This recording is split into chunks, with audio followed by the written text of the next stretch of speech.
Now something completely different. Good afternoon. I'm speaking to you live just outside. I like to think balding is just God's way of saying, now let's see you get laid. Is it true that if you don't use it, you lose it? What I'd really like to do is put the greatness of this man in perspective. The hairloss community has a lot to be thankful for, having you as a spokesperson. You mean you just call this guy up? About life and about reality. And now, America's #1 reality radio show for men. Live from Los Angeles, it's Spencer Kobren's The Bald Truth. So, as we're setting up, I decided, I'm hungry. I'm going to go have a little snack, had some pineapple chunks. And even while Joe is fumbling to get his audio and stuff together, he's criticizing my choice in fruit. It wasn't, I just made an observation. I didn't criticize it. I just said, hey, lots of sugar. Criticizing. Hold on. That's all I said. Now I got to get your volume up on this end. Holy cow. Guys, welcome. 888-659-3727. So great to be back. It's funny.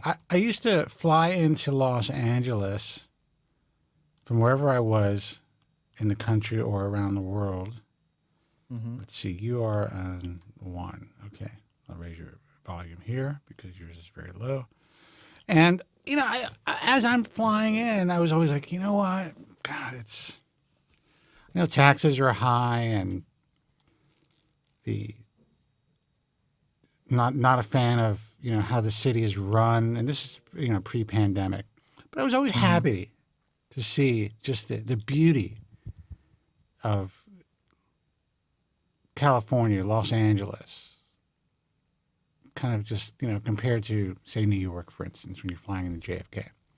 And just the majestic mountains and, seeing the airport and the palm trees. And it just kind of felt like, I'm coming to not only my home, which I've been here for about 22 years, but it just seemed so much more peaceful to fly into the West Coast, to fly into LAX. And now it's like, it doesn't feel so good. It's like escape. It's like escape from LA, man. As soon as you get into the airport, it is ridiculous. As soon as you get outside to get your Uber. I'm going to start calling you Snake. Yeah. I got the patch. But it's insane. People hitting you up at the airport for dough. Forget about everyone trying to get you in their car for a ride illegally.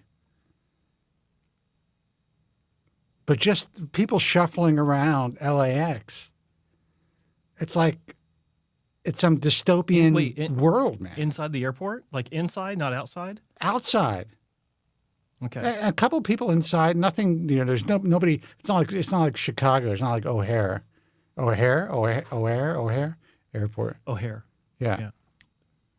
There's no one, camping out in the airport yet. But that could be next.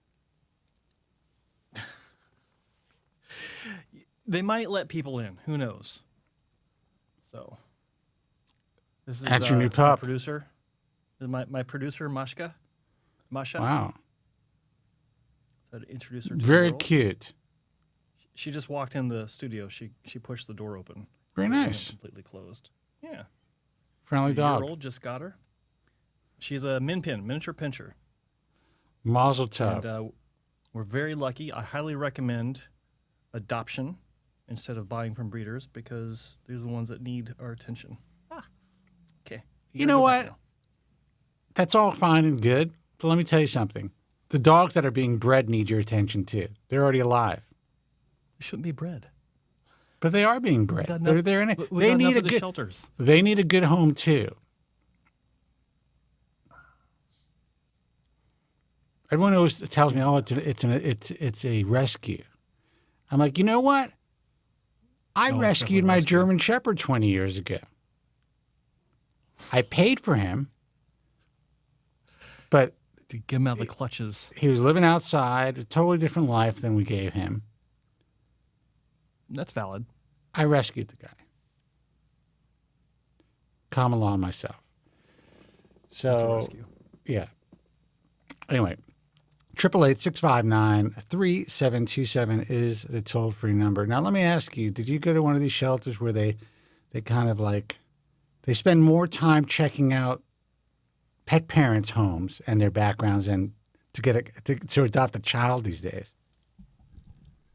It's one of those places where that can be the situation, but because we've been going there for the past 5 weeks, every week to check out different dogs, My they know us. pineapple. Yeah. And there's your pineapple. And it wasn't anywhere near that kind of detailed situation. It's pretty quick actually, because they know us. So we feel lucky. I mean, it's usually it will take a few days, and they do like check on some things, but no, they knew us. They're like, okay, you're good. So we felt lucky. Good for you. Well, Mazel Tov. Congratulations on the new addition to your family. Let's do a hair loss show. People are waiting. I saw some of the main event last week. Congratulations. You know, part of me is like, you know what? I mean, let me just let Joe do this. It was fun. And you know It what? was fun. Here, I'll tell you, this is funny. I don't mean to cut you off, but I'm going to let you finish your thought, and I'm going to plug in the phones because I'm sure people are trying to call in. And with all the confusion of trying to set up today, I haven't had a chance to plug in the phones. Well, you're too busy stuffing your face, man. Pineapple boy over here. I don't even remember what my thought was, but yeah, last week was fun doing the main event. Thank you for everyone tuning in, and I don't remember what he was saying or what his thought was, but today's show is about what is the best FUE tool for your hair transplant, or what is the best tool for your FUE hair transplant.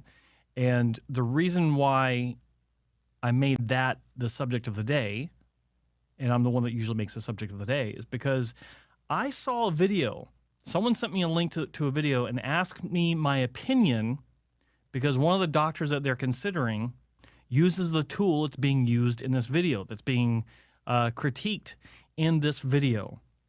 And I decided to watch it. It was kind of cringeworthy, kind of cringy. And I thought it was a great subject for today's broadcast. And a little bit more detail. So there's a guy online that brought up the subject. I forgot the title, but it was kind of clickbaity about the artist robot. And what's funny is he's got the title with the name artist, but then in the video he's like all reluctant to say the name of the video, and then the doctor's like, you can say the name of the device, and so he finally says, well, it's an artist. And the doctor that he's talking to, which is like down the street from where he lives, used to use the robot. And now they're sitting there and they're laughing about how bad it is and saying it's terrible for FUE. I think that is not only cringeworthy, but it kind of shows the bubble mentality that some people get. I'm talking about clinics. And, forget about the guy that actually made the video that was talking to the doctor. The doctor himself, the way that he talks about this thing, just because he used it doesn't mean it's a bad tool. And he's moved on to a new tool. He mentioned the Trivellini system, which is a fantastic system. But to put down another tool just because it didn't work in his hands doesn't mean it's a bad tool. And I say that because I know several doctors that are doing phenomenal work, better than this doctor, and they're using the robot. And I think it's very disingenuous to kind of host that kind of discussion, and is disingenuous. And I'm not saying the doctor doesn't believe this, but he is in his own bubble of. Is it someone that we know well? Oh yeah. Oh yeah. He's in your area, actually, not far from you, I don't think. And he may believe this, and that's fine. But it doesn't mean that he's right. It doesn't mean that he is all-knowing about what another doctor might be able to do with the tool. It's the same thing. Is he of Persian descent? He is of Persian descent, yes. And that, does it start with an M? It does. And I got to say, just kudos to him. The beard is rocking. He looks really good with the beard, so kudos on that. But I find that interesting because he was, for a while, one of the biggest proponents of this device.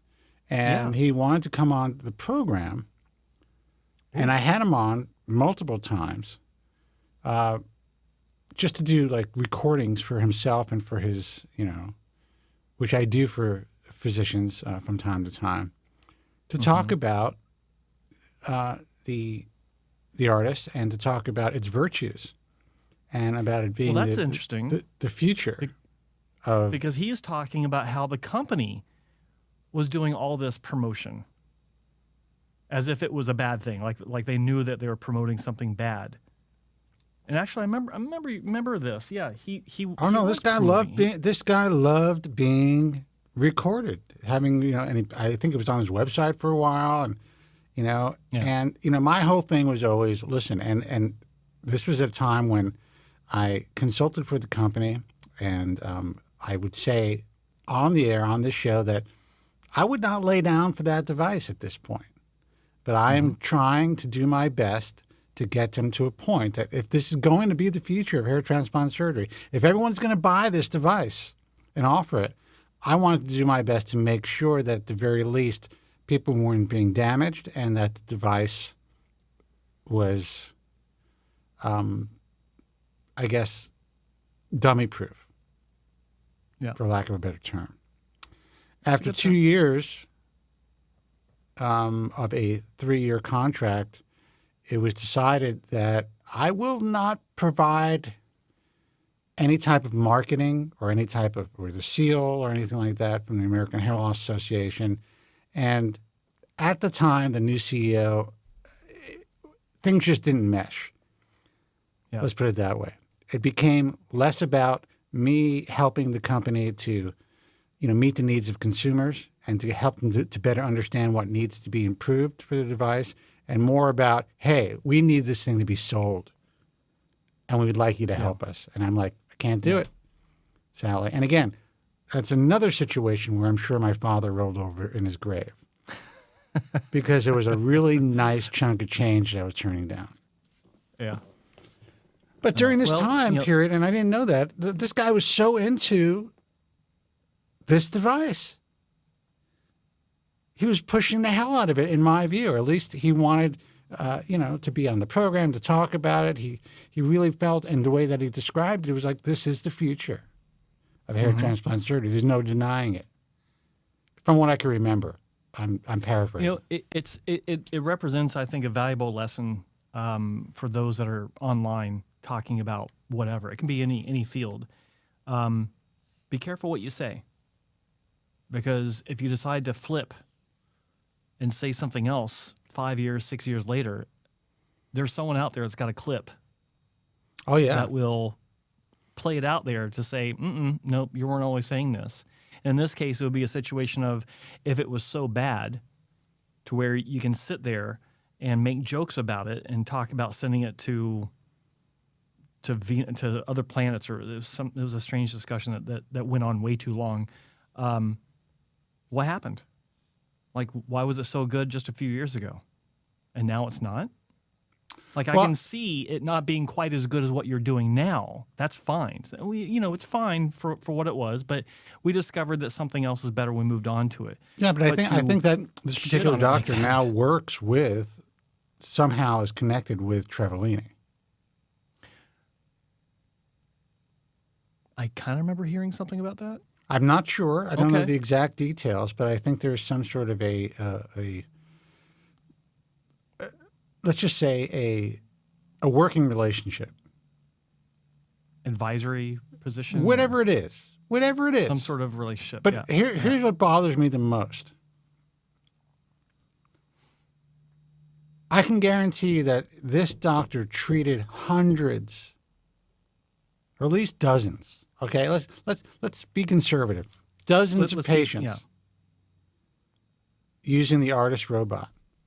Sat them in the chair, they had their consultants sell them on this device. Yeah. These are human beings that entrusted this person, put their lives and their scalps and the results of their final hair transplant outcome in this surgeon's hands. And there's no way he didn't know that, maybe these punches are too big, or wait a second. I mean, at least after a year, maybe I'm not getting the growth that I should be getting, or whatever he's saying on this video, which I haven't seen. And at that stage, you're like, he's trashing it. Yeah, at that stage, He's trashing it. At that stage, what you say is, you know what? This didn't work out, and I'm going to stop using it. The problem with that is these guys make such a heavy financial and also an emotional investment into these devices. And once they get involved with these companies, there's a significant investment. Their credentials are on the line. Yeah. These companies are promoting them so that they're getting leads, so on and so forth. So without using any expletives, because I'm really going to work on that, Joe. Thank you. I would say that is a really important cautionary tale. I know you're not finished with your thought, but it really is. Anyone who comes out with the latest and greatest, anyone that comes out and talks about it, and we're not just talking about doctors, but I think if doctors are doing it, that scares me even more. It's one thing when an influencer comes out and talks about something that they don't know S about. But these doctors know exactly what's going on, and they're willing to make concessions because they think that it's going to market their practice in a more effective way. That's the whole. That's what it comes down to. It's the marketability of their clinic based on the latest and greatest that they have at their disposal as far as tools. And he actually touched on something in his interview. I can't even call it an interview. In the discussion that he was having, where he was talking about how aggressively the company that makes the artists at the time, Restoration Robotics, was marketing this product, this robot. And newsflash, most of the doctors that got the robot, they wanted it for the marketing. That's why they signed on for it. That is the only reason. The promotion. That is the only reason. I can tell you this. I can tell you this from being an insider, and you know this as well. The only reason anyone purchased that device was because they thought it would give them leverage over their competitors. They were willing. I was playing a little bit of devil's, like a little bit of benefit of a doubt there, but yeah, all of them did. All of them. Every single one of them. Now, some of them learned how to use it. Yeah. Ken Anderson, Nussbaum, Bernstein and Shaver. They understand they understand. What do you say? Bowden. They understand how to. These are real hair transplant surgeons. Yeah. But in general, when people ask me about the robot, I always tell them there's really no advantage to the patient unless the physician that's using it really knows how to utilize it. Yeah. That's it. Yeah. So that was the thought of the day for today's broadcast, because, look, I've been saying it for years. The tool is only as good as the hand that wields it, and this is one of those situations. I don't like. It was disappointing, to be honest with you. It was just disappointing because while I know the doctor, I've talked to the man. I don't know him well. I'm not claiming to be very intimately aware of how he does things. You know more about him than I do. But to see him sit there and crap on this thing as if it was a stain on the back of his hand that he was just trying to wipe away was really disappointing, because, like you said, just seemingly yesterday, he was promoting it as the end-all be-all of devices. Now, I wasn't thinking about that when I saw this. I was just sitting there thinking, well, you used to use it, and so why is it suddenly so bad just because you're using Trivellini, which is a fantastic system. But so is the WAS system. So is the CIT punch, the manual punch from CIT Instruments and Dr. Cole. So are a few other devices. Just naturally great devices, but they all have a learning curve, and every one of them benefit from having a doctor using them that has experience in hair transplant surgery, that isn't being trained over the weekend at a seminar. That's correct. And so it was just disappointing. And then even more revealing that you reminded me about what he was saying just a few years ago, and then the recordings, and that takes it to another level. But it just if you put aside, I haven't seen the video. I got to see the video that you're talking about. If you put it side by side, or just put a clip of the current video compared to clips of other videos, it would be like you're pulling a Biden on this guy. I like that. That's a very good comparison. But here, my major issue is this. It's okay if he evolved. Just be quiet about it, because there are patients out there that you've treated that are now going to feel that they've been harmed. That's a great point. And it's in my view, it's an incredibly classless move, and it's going to cause people who may be relatively happy now undue anxiety. That have perfectly good results. Like, he's not a bad hair transplant doctor. He's a good hair transplant doctor. Right. But I didn't even think about that. That's just another angle on how this is such a horrible position to take so soon after using it. And, that's what I think about. Extolling its virtues. And someone in the chat was saying, why hate on dude that did the video? I don't hate on him. I don't even talk about him. I don't mention his name. Like, if I actually hated him, there'd be no question about it. I just think it was. Let me see. Oh, you apparently don't want to mention his name. The dude. I don't want to mention his name. Oh, that guy? Yeah, that guy. Who's gonna? Even though he allows my name to be dragged through the mud all the time. Look, and has said some pretty bad things about me. I'm not saying bad things. He's about a him. young dude. He doesn't know about the reality of the industry. He's being driven by information from his boss. I get it. What do you care? That's the way I feel about it. Yeah, well, like I was saying, it's not about him. It's about what the doctor was saying. It was a silly video to make to begin with. It was just for clicks. But a lot of people make videos just for clicks. I don't fault anyone for that at all. Like, we all have to do what we have to do. But the subject matter itself was kind of dumb. But then to see how this doctor kind of played into that was it could have been done. He could have done it better. That's all I'm saying. But the point was, don't believe this kind of stuff. It's completely irrelevant. It doesn't matter. See, now I'm really curious. Doesn't matter. Now that this guy, unless you're using 4mm punches, and even then, that can be used to where it can create a great result. Like, this is going on a limb here, but it's completely true. Look at what Feller and Bloxham were doing in New York several years ago. I forgot what they were calling it, but they're taking out little MFUE. What was it called? MFUE, I think. MFUE, yeah. And it was like the equivalent of 4mm punches, but they were suturing. It was like little mini strips that they were cutting out in a not a circular pattern, but a what's it called? Rectangular. I thought it was more of an oval. They were tapering at the end, so maybe it was an oval. More of an oval. Ellipse. And they were suturing it closed. An ellipse. Thank you. That's what I was looking for. And there's actually nothing wrong with that.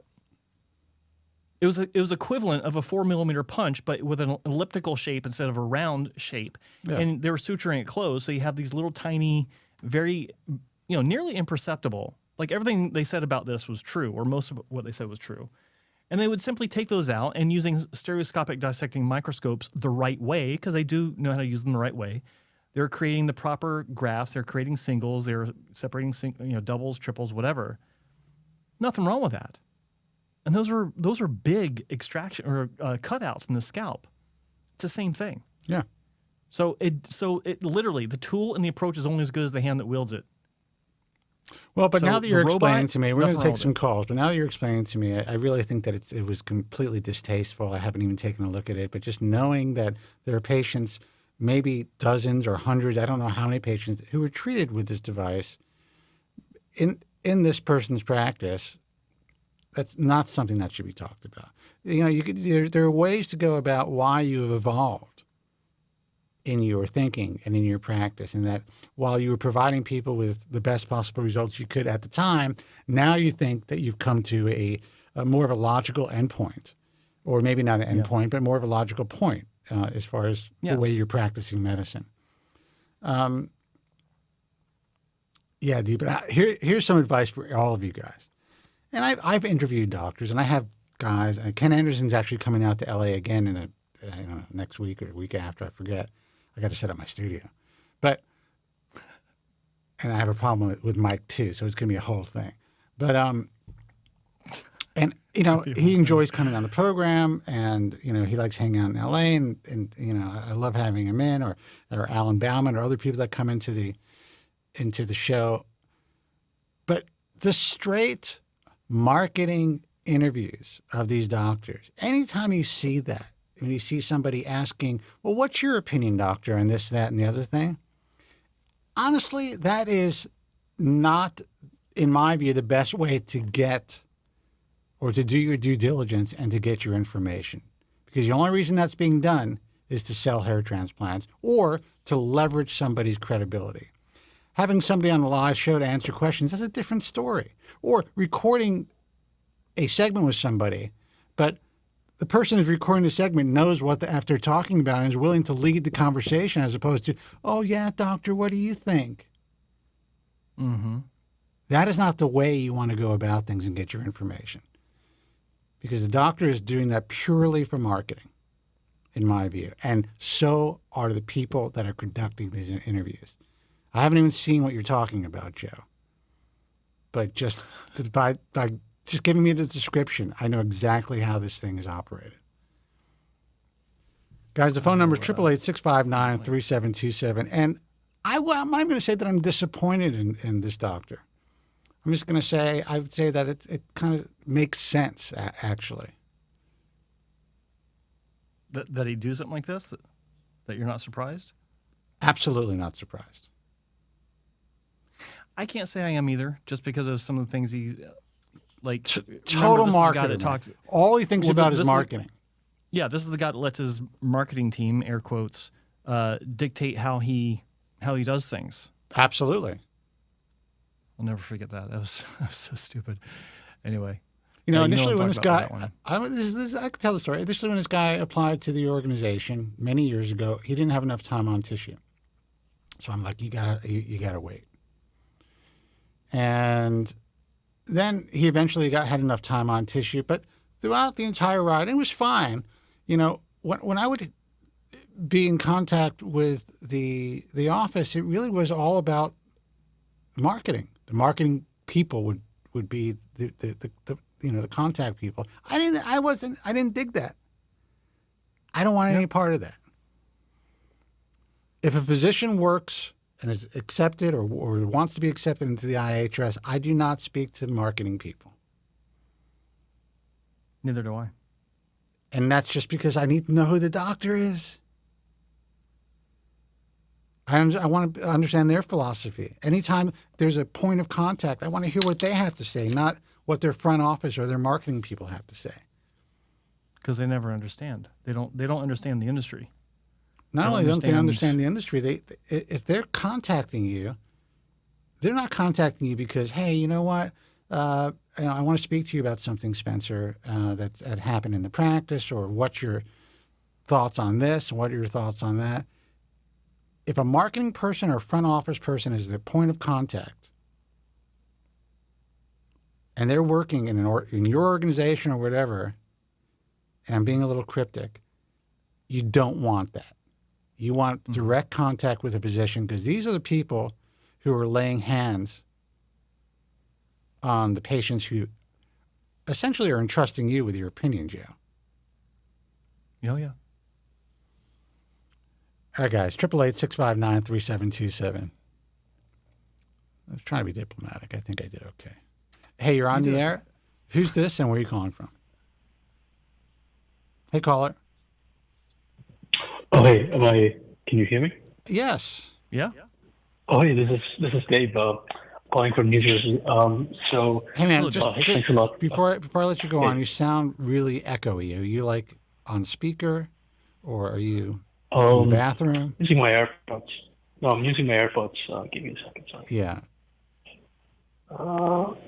Apple really needs to get these AirPods. Let me hear you. Go ahead. Can you hear me now? We can hear you, yeah, but it sounds a little bit. I mean, can you put the phone up to your head? Oh, just a second. I'm sorry. Much better already. This is good. Oh, now it's hello. Yeah. Are you? Hello. Do you have the phone, the earpiece up to your ear? Yeah, I disconnected. There we go. Okay, much better. Yeah. Much better. Also, hey, thanks for having me on. So I wanted some advice. I was just scrolling through YouTube. I saw your live feed and just wanted to ask you a few questions. Awesome. So I've been having hair loss for the past 4 years. I had my first hair transplant just for my hairline. I was too far gone for that to be fixed with just finasteride, so I had a hair transplant, and this was back in when I was back in grad school, so I didn't have too much cash. So I went for a not so great clinic, and then the hairline looked a little pluggy. So whatever, I just worked with it. I hopped on finasteride and minoxidil, and it gave me good density.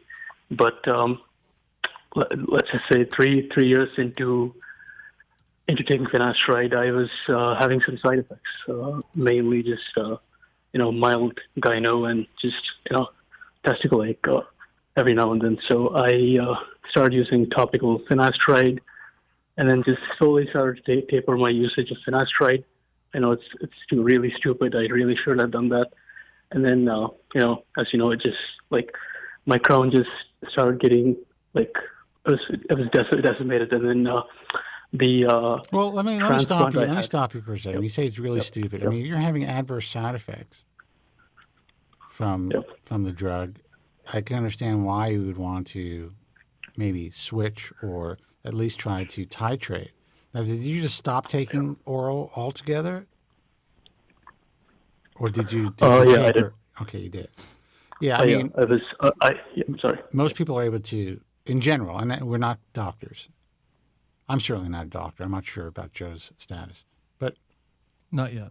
Yeah, but in general, I was speaking to actually a kid. It's interesting, a high school friend's kid. This is how old I am, who had a similar issue, who had gyno from using finasteride, and he did eventually titrate to the proper dosage and was able to maintain his hair without having any more gyno symptoms. Understood. Yeah. Understood. So I this fast forward back to November or October of last year. I had to accept the reality. My hair was gone. I had to wear a fucking cap. I'm sorry. So I just swore. I had to wear a cap everywhere I went, and I decided to get another hair transplant just for my hairline. Nothing in the ground, because obviously I can fix that with finasteride or some 5-AR inhibitor. So I got a hair transplant just for the hairline, just to make sure it's from a really good clinic, someone who knows what they do, and just to get that natural feel. And then I started looking into just started researching into this, and then I came across using topical anti-androgens to perhaps not use finasteride. You looked into dutasteride mesotherapy, topical dutasteride. So I actually hopped into all of these treatments. I hopped into dutasteride mesotherapy, topical dutasteride, and pyrolutamide, which is the latest new anti-androgen, of course, from the gray market. So, which is not something anyone should do. So, not advising anyone to do that. So, yeah. Well, so how are you doing? Interesting. Oh yeah. My interesting with pyrolutamide, when I 2 weeks into taking that, my hair loss just completely stopped, and then I could notice like this small strands of new hairs just popping up, but like 2 months into it, I don't know. I wasn't seeing anything. Perhaps it takes like 6 months for it to work. And then I added dutasteride mesotherapy, perhaps just to fight the DHT. So I started taking all these treatments, and just somewhere down the line, it was just too like cumbersome to like have all these treatments. And I said, just screw it. I just started taking 0.5 milligrams of finasteride. And then I did have some initial like brain fog when I took finasteride, but then I just lived through the side effects for 2 weeks. I started cleaning up my act. Like I started sleeping 7 to 8 hours a day. I'm sorry. My throat is just, It's okay. Sleeping for 7 to, make sure my testosterone is really good. And then, so my question to you, I'm sorry, I was just going all the way. My question to you is, okay. Do you think it's advisable to use like these gray market treatments when finasteride or dutasteride just actually fails? So, what would be your advice? Should I just continue with finasteride, go through with the side effects? Or? Here's the thing. You just went through a whole story, and you said you started to use these gray market products, and your hair loss stopped. And then the use of these gray market products, or the compliance of these gray market products, became, as you put it, cumbersome to you. So you decide, let's make it easier. I'm going to just get back on finasteride and see what happens. So in my world, if I were to advise someone new and young just into in the game, I would essentially say, listen, gray market products are a last resort because they're gray market products. You really don't know where they're sourced from. You have no idea what you're putting on your scalp or who's manufacturing them. Half the time you have to basically take components of these gray market products and make them in your own bathtub. However, they were working for you. Yeah. So, I can't advise you on that. I can't tell you get back on or which gray market products to go on. So you've already gotten off the gray market products, and now you're back on finasteride. You've suffered through some side effects, which you say have abated to some degree. Yeah. Okay. How is your hair doing as we speak? Right. So I was always using topical minoxidil for the past 4 years, and then I added oral minoxidil and then finasteride. Right after I added both of these treatments, a very low dose of oral minoxidil, which of course it has like cardiovascular effects. So I have an appointment with the cardiologist just to make sure things are good. And then right when I added these two treatments, I had a massive shed, like I just hair started falling off, which I've heard that it's a good thing that it's the new phase of hair growth is going to happen. So I have a massive shed face, but at least now I have my peace of mind that I'm doing everything I can for my hair loss.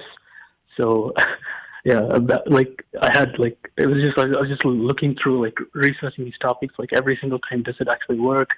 And I'm just putting something from the gray market. So I guess that stress has gone away. I'm just back to and just listen. You're all over the place, and I understand it. I mean, you're calling into a show, and I just want to try to just encapsulate your issue and your question and help you, answer your question. And, so your issue was or is, you were losing ground. You stopped using finasteride. You got on gray market products. Everything was great within 2 weeks.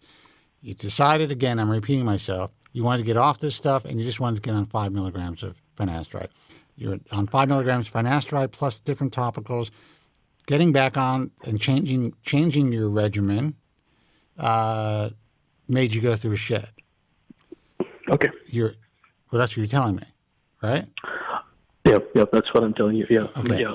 Sorry, I should have been much more clear. My question was just of course you can't give advice on these gray market treatments. So it was just, just wanted to make sure. But at this stage, I guess my point is, at this stage, while I'm on the phone with you right now, what's going on with your hair? It's nowhere close to what it was during peak use of finasteride 2 years ago.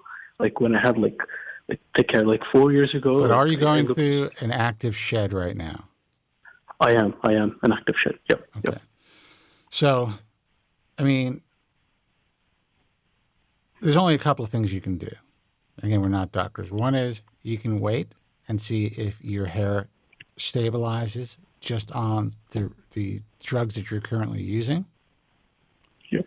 Or you can go back to the gray market products that you were having success with and see what happens there. But I understand. I could sense that you felt uncomfortable doing that. I understand why. And sometimes you're not letting your body have enough time to adjust by jumping back and forth. So I'm gonna let Joe respond to this, because this is kind of it's a conundrum for sure. But jumping back and forth the way that you're jumping and trying to figure out what's the next gray market product or what gray market product we recommend. We can't recommend any gray market products. Of course. Yep. Go ahead, Joe. Well, I basically have two questions for you, caller. The first is, can you repeat the name of this gray market product you're using? It's pyrolutamide. It's a new anti-androgen. Joe's writing that down. Before I go down that rabbit hole, how long has it been since you changed your hair loss treatment routine?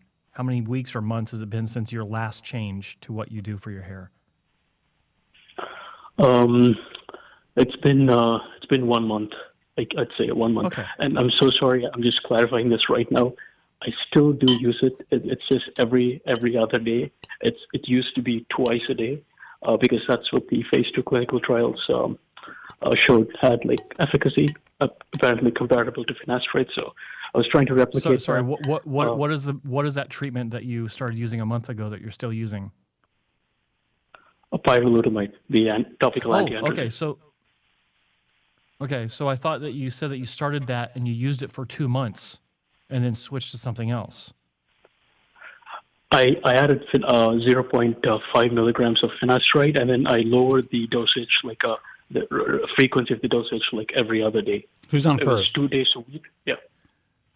Sorry. Yeah. Okay. I'm a little confused on the timeline, but you know what? It comes down to this. Listening to you talk about this, the one impression I came away with was that you're jumping around too quick. If you introduce something into your system, I don't care what it is. It doesn't even have to be oral that you introduce. It can be topical. It can be anything that's out there that's promoted as being a hair loss treatment. Any one of these things that's introduced can, and in many cases do, induce some sort of telogen effect, whether it be telogen effluvium, whether it be minor, so minor that people just don't even really realize it because it's not that big of a deal and they're not that aware, they're not paying that much attention. In other cases, it can be severe, very severe, where everyone notices. Those are more rare, but the point of these products or the effect of these products is they're resetting the growth cycle of your hair some way. It may be through DHT inhibition. It may be through increased blood flow, which brings more oxygen to the follicle. You name it. I mean, there are several different ways that these are supposed to influence positive growth or towards positive growth. So the point is, it takes so long for any single treatment to do anything worth noting cosmetically or aesthetically to where you can actually see a difference that you can't bounce around from 1 month or from 2 months to the next changing treatments. You got to stick with it. A minimum, and this is just for the people that are impatient, a minimum of 6 months. I think sticking with things for a year is the ideal scenario if you're seeing any sort of early signs of positive effect. I thought I heard you saying something about seeing some sort of a positive effect, like you're seeing some small hairs growing. So that's a good sign. It's like if you see any sort of growth, don't stop. I don't care what it is. The problem with these gray market items, like I won't repeat what Spencer said because it's all true, and we talk about this all the time. But you also don't know the consistency. Like, if you're able to get it for 6 months and you get a great result at the by 6 months, what happens if they disappear? Because it's a gray market. You don't know, who these people were or who this company was or, where it was coming from, and they just disappear from wherever the source is that you're finding them from. What do you do then? You go to another source. What if it's not the same thing? And if it's like, look, nothing negative on you for doing this. Like, if it works for you, it works for you. If that's what you want to do for your hair, that's great. More power to you. But this is just the problem that you have with these kinds of products. You don't know the consistency of it. You don't know the reliability of it. You don't know if it'll be around in 6 months to a year. So if you're having a great result and they disappear, you're hooped. What are your options? But aside from the gray market stuff, this applies even with just the basic fundamentals of hair loss treatments being Rogaine and finasteride. You start finasteride, you don't introduce Rogaine 6 weeks later because you want to give the finasteride a boost. Because then you don't know what's doing what. You don't know if you're having a great result, you don't know if one's giving you the great result and the other one's not. Which one to stop taking if you get tired of it. Like that's the whole problem with this. Any change you make, you can't make a decision that's valid for the long term after 6 weeks or a month or whatever, unless you're getting really bad side effects. That's the only time I think it's valid to or advisable to make that kind of decision. But if you're seeing any sort of positive effects, leave it alone. Just keep it on. Just stay the course to the point where you don't see any more improvements, and then you can reevaluate on what to do. Do you add something new? Do you increase the dosage of what you're taking? That's the whole point of this. Consistency, long-term, reliability, something that you can isolate. Like, is this what's helping me or is that what's helping me? You can't tell if you start, 15 different things at once. Yep. So moving forward, if any of these things are working for you, stick with them. Don't add anything new to it, and call us back in 6 months. Give us an update. That's the way I think that these kind of things need to play out. Understood. Yeah. Thanks for that. Yeah. I guess I took for granted what finasteride did for me, and then just slowly stopped taking it, and then lost everything. A lot of people do, man. A lot of people do. I had to wear a cap, so. Yeah, you're definitely not alone. But it doesn't mean that you can't recoup. Understood. Yeah, just to keep myself accountable, I'll tell you what I'm just using. I won't name any sources. Like what I'm using just pyrrolidamide, the anti-androgen, every other day. It's supposedly a very effective anti-androgen with no side effects.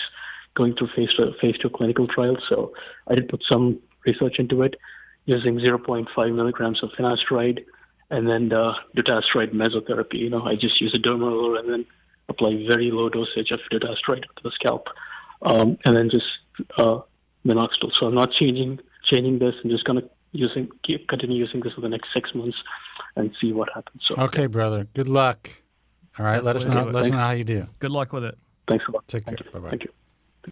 888-659-3727. Very thorough.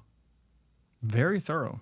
And I feel bad for him because I know that guys that are just looking for anything and everything and doing their research on these treatments and going the route that he's going, we're getting gray market items that really aren't on the market for this kind of situation. We have been dealing with this, since all bald spot.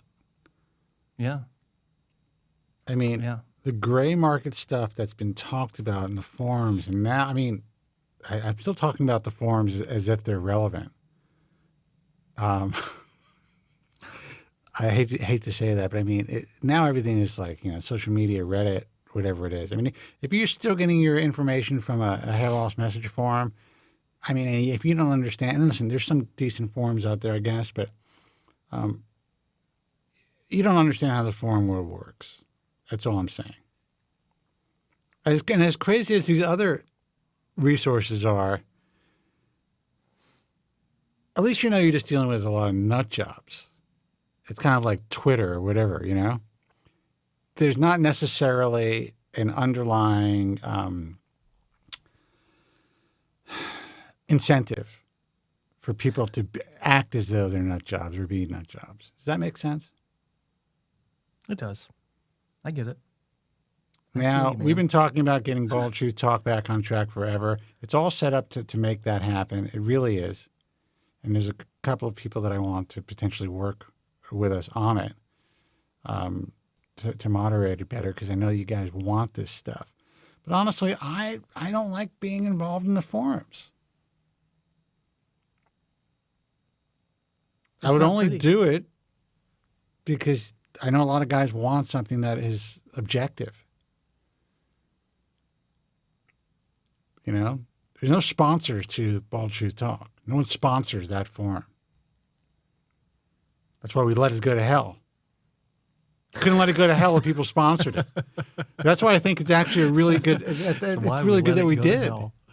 I think it's really good that we did, because if it was sponsored, if it was sponsored, we wouldn't have let it go to hell. It's still so. I mean, it gets a lot of traffic. It's unbelievable how many people read that thing. Still, for all of the old content, you know. So once we reestablish it and reopen it, you guys will understand that even though we have an area for IHRS members to post their content that's moderated, whatever it is, no one sponsors that. That doesn't have to exist. I can close that door completely. It doesn't affect me one iota. What does affect me, unfortunately, is sometimes dealing with forums. That's why I'd rather not do it. But I'll do it. Joe wants me to do it, and so do some other people. I do? Oh, yeah, I do. You do? Yes, I do. I do. Guys, the phone number is 888-659-3727. If you'd like to call this live broadcast, Joe struggled for like 20 minutes to get his butt on the air today. It was my fault. No, I'm saying, but have a little respect for the guy. He really tried. I saw the frustration. I felt bad for him. So call us. We have phone lines open. Actually, they're all open at this point. For whatever reason, people who were on hold hung up during the last caller. So give us a call, 888-659-3727. If we don't receive any calls, I am going to play with my new iPhone. Check out yesterday, by the way. Congratulations. Thank you. Maybe do some stuff on Instagram, which is becoming more fulfilling, actually. I'm enjoying it more. Yeah. I do notice there's a lot of needy. Everyone's needy. Everyone, just like it's always been, and they really expect you to respond directly or quickly through Instagram, unlike other social platforms. I try to do it when I have some free time. If I'm, maybe sitting in front of my television, whatever. Mm-hmm. But I got to tell you, man, it's still, even though it's been around for a long time, it's all bullshit right now. Sorry. It's all BS right now. That's the first one, Joe. All BS right now. And there is still such it's like a niche market to tell the truth on there. It's still wide open to tell the truth because no one knows how to do it. No one knows how to earn a living in this industry telling the truth. I mean, we do. Well, we do. But I watch all these influencers in the field, and I'm like, no one's figured it out. It'd be interesting to see if they actually tried telling the truth. Like there are people online that if they got such a deep rabbit hole we could go down on this. If they decide, Mr. Rolandis in the chat says truth is not popular. You're absolutely right. That's spot on. We've been saying that for a while. But there is a way. I got to say, Spencer, some of the ways that you've been presenting yourself on Instagram lately has been really eye-catching as far as like the way that you've been addressing some things also on Instagram. And I think it's almost like a reaction video, but it seems different on YouTube or on Instagram. It seems different. I don't know why. And I like the way that it's coming across on your channel, on your Insta. God, there's so many ways to. I don't even know what it's called. All I know is this. On your Insta. The trolls are a little funnier, and it's not quite as personal as it used to be on the message forums, because there's no one who's trolling me on Instagram is concerned about their money. So it's different. The old school trolls were all people who were essentially in the industry for the most part. Yeah, yeah. Who were like, it was a feast or famine mentality for them. And they hated the fact that I was getting in between them and their money because we were telling the truth.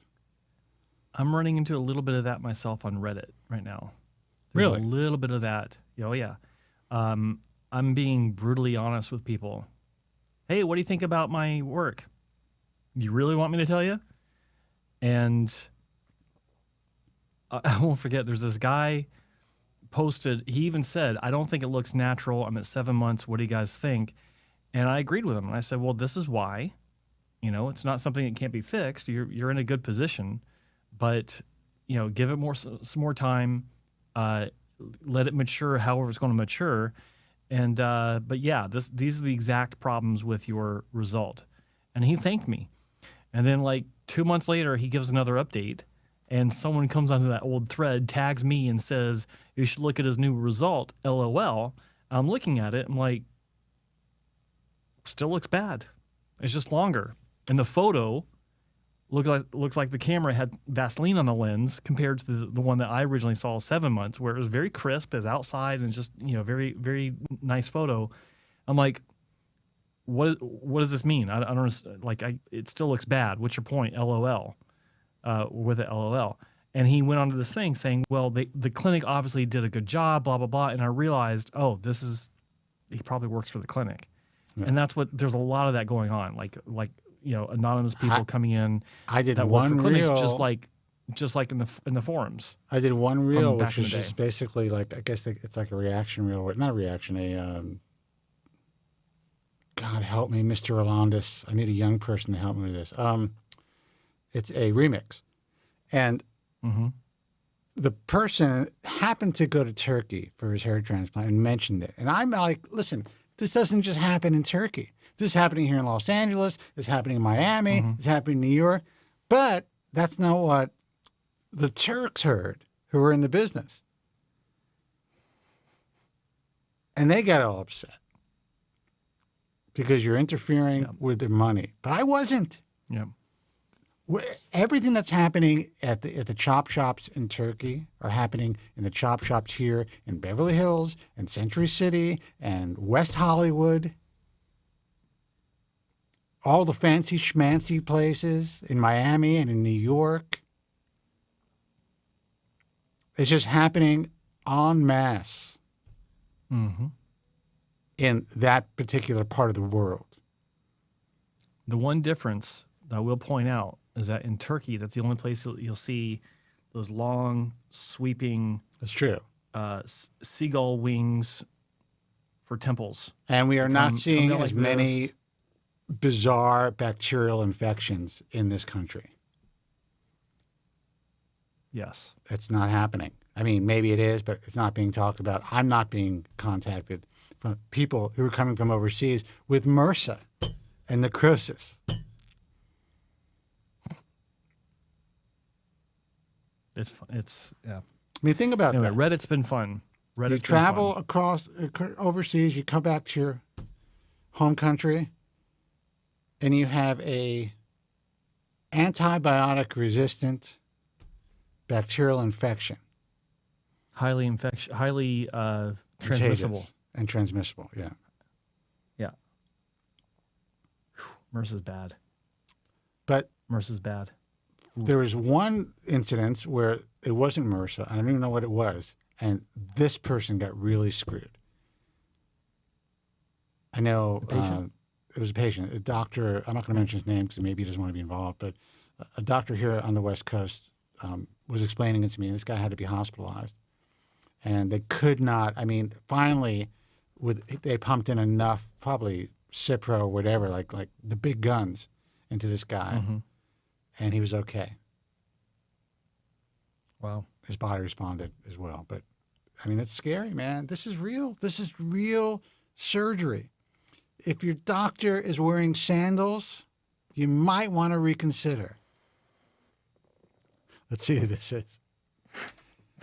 Hey, you're on the air. Who's this, and where are you calling from? Hi, my name is John from Portland, Oregon. John from Portland. Hey, How John. are you, man? How you guys doing? All right. Good to hear from you. What's up?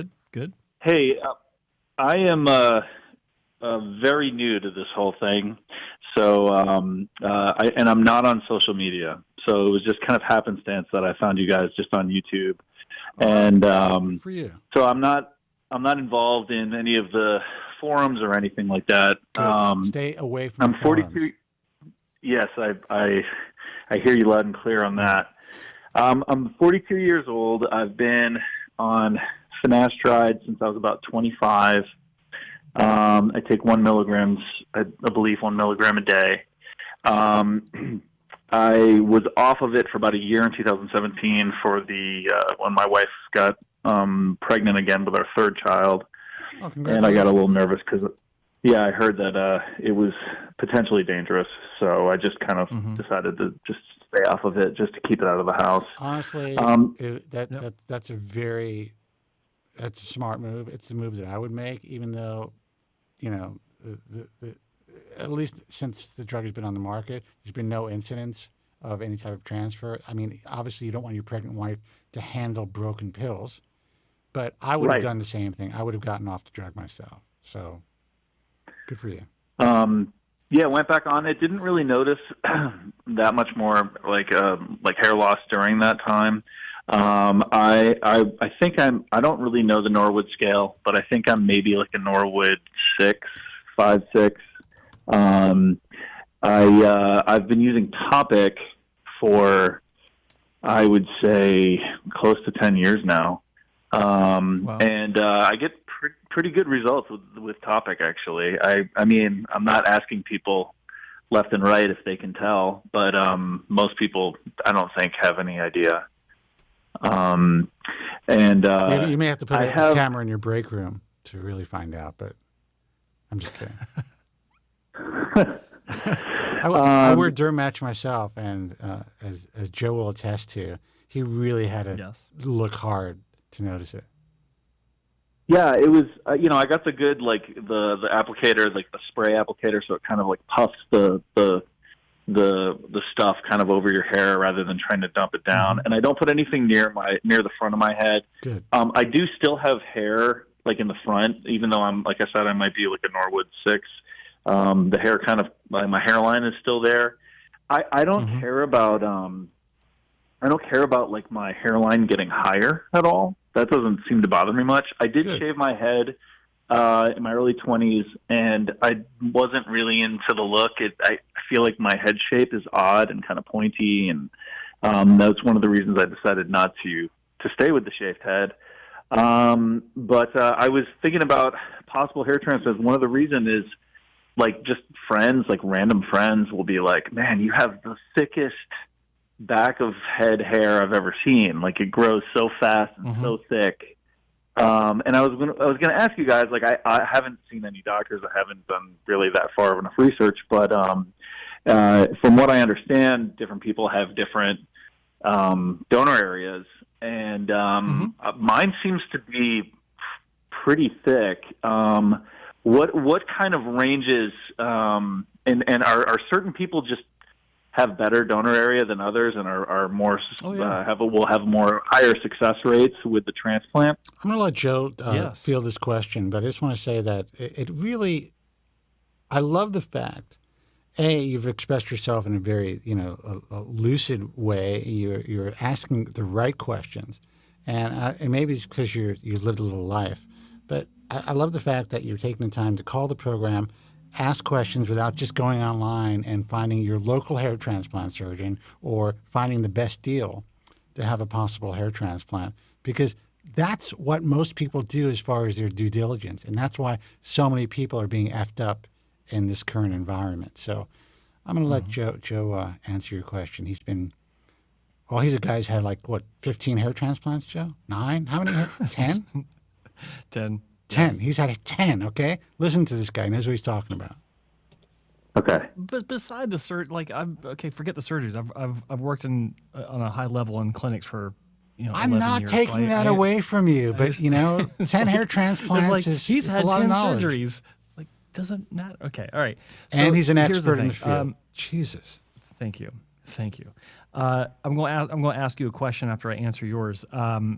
So the donor area of every patient is as different as everyone's recipient area, where grafts are placed. They can be really thick as far as the density. And when you're talking about hair, you got thick hair, and then you got, or like when you're talking about thin hair, there's thin and there's fine. So when it's thin, that's referring to density. When it's fine hair, that's talking about the hair caliber. So if you have fine hair, you're usually blonde, and it's very silky. And when you've got coarse hair, that's the opposite of fine. So those are some different ways to classify the different kinds of hair when people are saying thick or thin or fine or whatever. So when you're looking at the donor area of a patient that's considering hair transplant surgery, the entire outcome depends on what the surgeon has to work with in the donor area. You look at a canvas for an artist. The final product is determined by what the artist is using for his paints or his oils or his chalk or whatever. And so when you look at the quality of a donor region as a professional, you're looking to see, is there good density in that donor area? And good density means, or more density than the next guy, means that you have more hair to take. But they're also looking at the caliber of the hair. Is it fine hair? Is it coarse hair? Is it somewhere in between? Because that also can influence the result as far as coverage, as far as density, and as far as naturalness. Because if you have coarse hair, just as an example, coarse black hair and pasty white skin, that's really great for coverage in most cases, but it's not great for naturalness in the hairline, because it's very difficult to make that kind of hair look like it was growing in the hairline to begin with from Mother Nature. And you were talking about how your hairline still exists. It's just it's thinned out, and then you're bald behind it or balding. Yeah. And that's fine. And again, I don't mind that. I'm not looking for a lowering of my hairline, and I don't mind looking older. Actually, I just feel like the top of my head, I don't know. It looks weird. I don't know. No, I totally get it, and that's a great thing. That you're not looking to lower your hairline, because if you were, and this is just hypothetical, if you were one of those patients that have coarse hair, like my example of being coarse black hair on pasty white skin, then your native hair in your hairline can be used to keep the result looking natural by not placing those new hair grafts in front of the native hairline, but blending them in and slightly behind that, so that people are still seeing your natural hairline up front. It's a very simple concept, but a concept that a lot of doctors don't follow, because they want to put their signature hairline up front. So it's kind of like their mark, if you will. But okay. Yeah, the donor area, the quality comes in different forms, is the guiding force in the eventual outcome of the surgery, bar none. I mean, that's all there is to it. But my question to you, before you respond to that, I want to know what kind of research you have done. Like you said, you found the show while you're on YouTube. Were you just perusing, just looking up hair transplant stuff online? Did we just pop up on your feed, on your trending, or are you a subscriber, or how did you find us? And then what other research have you been doing to actually look into this? I'm curious. So, yeah, just YouTube stuff. On and off, really, for a couple of years, because it's one of those, like, sometimes I'm like, man, I think I should just get a hair transplant. And then I'll be like, I'll hear some horror stories online, and I'll just be like, it's just not worth it. So it's kind of like this on and off kind of thing in my brain. Like, I'm going to do it, and then I'm not going to do it. I feel like a little kid on a high diving board, you know? And then I found some, I guess you would call them influencers, people that, like, hey, check it out. I went and I got this by this doctor in Texas, and my hair is super thick. And then I'm like, maybe that's, I should follow someone that has a success story and find out what they are and what they're doing. And then I just randomly ran into one of your guys' videos, and then I got a feed for one of these talk shows, and I listened to a couple of them, and to hear you guys talk about people getting their lives ruined, and I was just like, whoa, I think this is, I feel like... And the guys that... I'm sorry, go ahead. No, I was just saying that I feel like I am been blessed in some way of finding you guys, but I feel like kind of naive that I would just be like, if I want to get a hair transplant, like you said in the beginning of the call, I just find a local doctor and just go do it. And now I'm like, oh my God, I'm like, this is way more intense of a decision than I think I had even thought it was going to be from the beginning. Well, not to scare you, but it's a huge decision that, if you make the wrong move, it can be life-altering in a way that you can never imagine.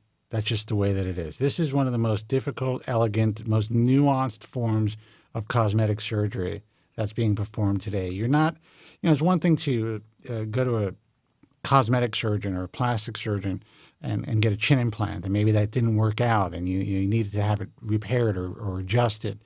That's possible. Or, your wife having a boob job.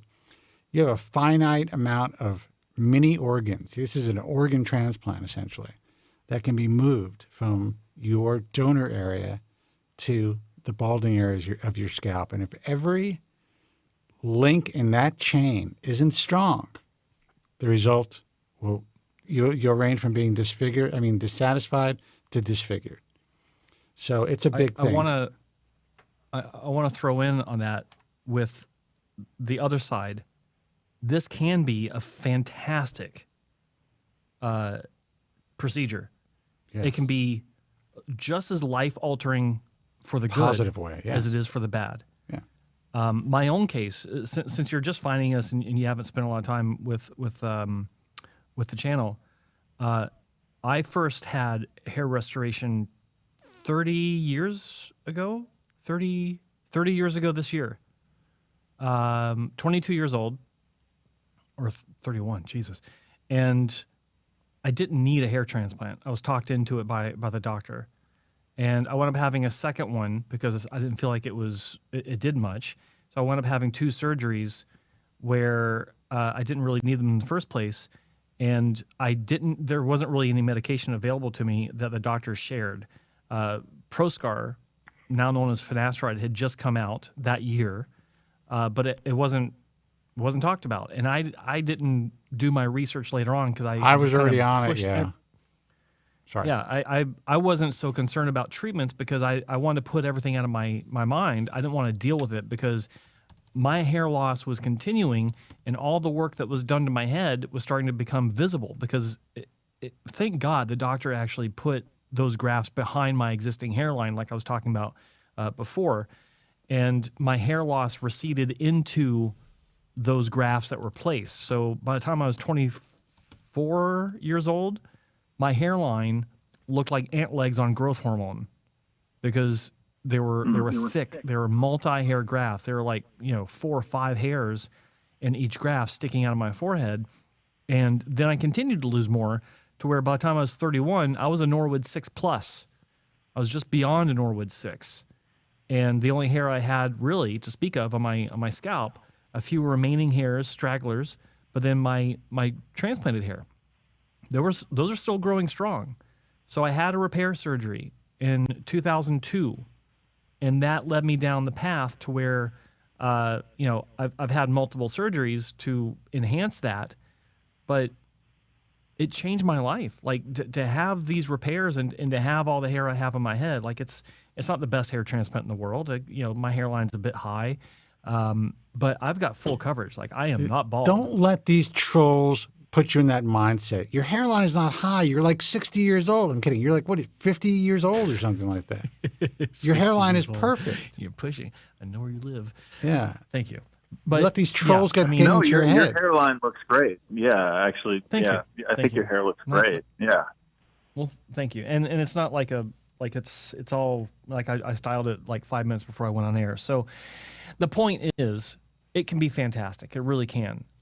It can be absolutely life-changing. It sounds like you've experienced both sides of the coin.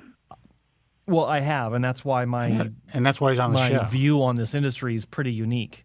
I've had the bad surgeries. I've had the good surgeries. I've worked at high-level clinics, multiple clinics, and now I work with like 15 different doctors that are fantastic at what they do. And I've been to a lot of clinics that I don't talk about that aren't so good. I have seen so much on both sides of the spectrum to where, look, it's not easy navigating this. You don't want to go to someone and say, hey, who do you think I should go to? Because they'll tell you, and they may or may not have some sort of incentive. Like I got 15 doctors I work with. They all pay me a monthly fee to be on my website to where I say, great things about them because I actually do believe that they're fantastic at what they do. But every one of them, all the top doctors in the world, ones I work with, ones I don't work with, that are, IAHRS members, that are not IAHRS members, they all have patients that look at them and say, I can't stand that SOB because my hair looks worse now than before I went to them. Every one of them. Mm-hmm. It's a fact. And if anyone tells you that they don't, if any doctor looks you in the eye and says, no, I don't have any unhappy patients, they're lying to you. And, if you were to go on these message forums or wherever and you were to read the short lists that are put up by these naive people who, just regurgitate stuff online, on everybody's short list, the best of the best have patients who are believe that their lives have been destroyed just because various reasons. Maybe that one particular, week or month, there was a staff member who couldn't make it in or who was sick, so they had a different technician in that month. Or, it's just this guy had the wrong physiology and may have not have been the best candidate in the world, and the doctor missed that. These things happen. It's cosmetic surgery. So if you're in a position, and thanks for that story, by the way, Joe. If you were in a position that's what I do, to live your life without having surgery, that's the best position to be in. However, if it's something that you think is really going to make you feel a lot more comfortable in your own skin, if you do your due diligence the way that you're doing it now, you have a much greater chance of coming away a success story than the vast majority of guys online who think they're doing their research or who are following people who are talking about their hair transplants online or a particular doctor that they went to online. So I've I apologize for this question if you guys cover it all the time. I just don't know. We do the same show every week for 26 years. It's fine. That's all we're here for. It's okay, man. Joe, it sounds like you have a list of doctors that I could maybe research on your website. Spencer, I've heard you say that you don't, people will contact you and you won't give them recommendations of a specific doctor, but... Well, I have an organization that I founded about 20-some-odd years ago called the International Alliance of Hair Restoration Surgeons. So that's also, it's IAHRS.org. It's a great place to start to do your research and to get the information about physicians that, at the very least, you have a fighting chance of having a really great result. They're the best of the best. So the doctors on this IHHS.org are vetted by you? They are. But again, just because they're vetted, just because they meet the criteria, just because they have enough time on tissue, I always say this, man, and that's why there's no online consultations on the organization's website, unlike other websites, because we're not here to sell surgery. But yes, we've had thousands of applications. I have actually hundreds waiting in my inbox right now. We've only accepted maybe a total of 70 in the last 20 years. And I think there's about 70 clinics. 70 physicians or / clinics. Physicians. Yeah. And there's maybe about 60 or 61 on there now. Either people died or we removed them for various reasons. But it's a unique specialty. Let's put it that way. And there's thousands of doctors now who are in it. Most of them are just not good at what they do. And I'll go ahead and drill down on what way I do things is I look at doctors that apply to work with me and be on my website in a different way than most places do, where most of the clinics that you'll see on my list, I've actually been to their clinic. Not all of them, but I've been to their clinic. And I use my experience having worked in clinics for 11 years and apply that to, and of course my own standards of what I think is right and wrong, to how they do things. And if I can't be there, then I have them give me a video tour to kind of make up for that, and it works well. But even with my, going to clinics, when I do go to clinics, even that doesn't exonerate them from any sort of, chance of screwing up a patient. It happens. It's just, the law of averages when you have, so many small and minute things being done to a patient to ensure, just one patient, to ensure, a satisfactory result that a patient can be happy with. It's a small concert of chaos trying to organize all those things. You have a team, well-oiled, well-trained, that do the same thing day in, day out, and they have to make micro adjustments for each patient because each patient is different. Each patient brings a unique set of physiological variables, a unique set of expectations variables, and it's the job of the clinic to get inside their head to try and understand what those expectations really are, because many times a patient will say one thing and then mean another. So it's a very finely nuanced dance of trying to figure out what the patient really wants and if they're even a candidate to begin with based on those expectations. Forget the physiological examination, the assessment of the donor area and the recipient. You got to figure out if they actually understand what they want and if it's realistic. So long story short, if you get effed up, don't blame Joe. It's very nuanced. Exactly. Yeah. Don't blame me. But I tell people, it's like, which doctor on your list do you recommend for my case? I say, I've already done the legwork. The list is there. It's up to you. I don't give names specifically. I might throw some names out I think are worth considering for a specific kind of case, but I never give a specific clinic. You need to go to this clinic because I don't have to. I don't get paid to do that. They just want to be a part of what I do. And they also, I work with them behind the scenes to help streamline their clinics because I understand patient flow and I understand, customer service and patient service. And I try to make them better as a clinic if I can. And they seek that out. It's not just saying, great things about them because they're paying me a monthly fee. I'm actually helping clinics to be better clinics. So that's what I do. And so if you go to my website, that's fine. Like I love it when people go to my website, but research them. I personally write a blurb about them, look at the video I write about them, and then go out on your own and learn more. Talk to them. The more consultations you get, the better. I highly encourage people to hop on a plane if they want to find someone that's not in their area, and go see them yourself. Go get a feel for them. Learn about them. Try to meet their patients. This poor guy's thinking like, that's a lot of work, man. That's a lot of work. Maybe I'm going to forget about it. It is a lot of work, but that is the ultimate way to reduce the chances of failure. It's amazing advice. I mean, you guys, I mean, no one could say that either of you are trying to sell anything. It's amazing how honest you guys are. And that's why I'm so happy that I found this outlet. I did have a question going down this rabbit hole of researching, finding at least you guys, and then finding at least some doctors, like, at least I feel like I have a dartboard now. And then it's like, honing in on all of them and then narrowing it down. In that process, is there any, in this industry, is there any hierarchy in kind of capitalist hierarchy? Like, do you get what you pay for? I personally don't. I kind of have an unlimited budget if I wanted to do this. So I'm not looking for a cheap way to do this. I would be looking for the best. No one likes a braggart. Don't brag, man. Yeah, I think that's a really good question, actually. And it is. I believe in general, it's not. I mean, here's the thing.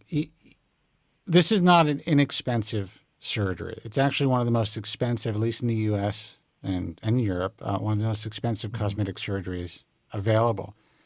That's why these cosmetic surgery tourism markets in this industry have done so well. People are traveling to Turkey and to India for inexpensive hair transplants, especially Turkey, and they're getting, like just soup to nuts, hotel, food, all kinds of stuff for like, $5,000 or less, or euros or whatever it is. Sometimes even less than that, 3,000. A lot less. Yeah.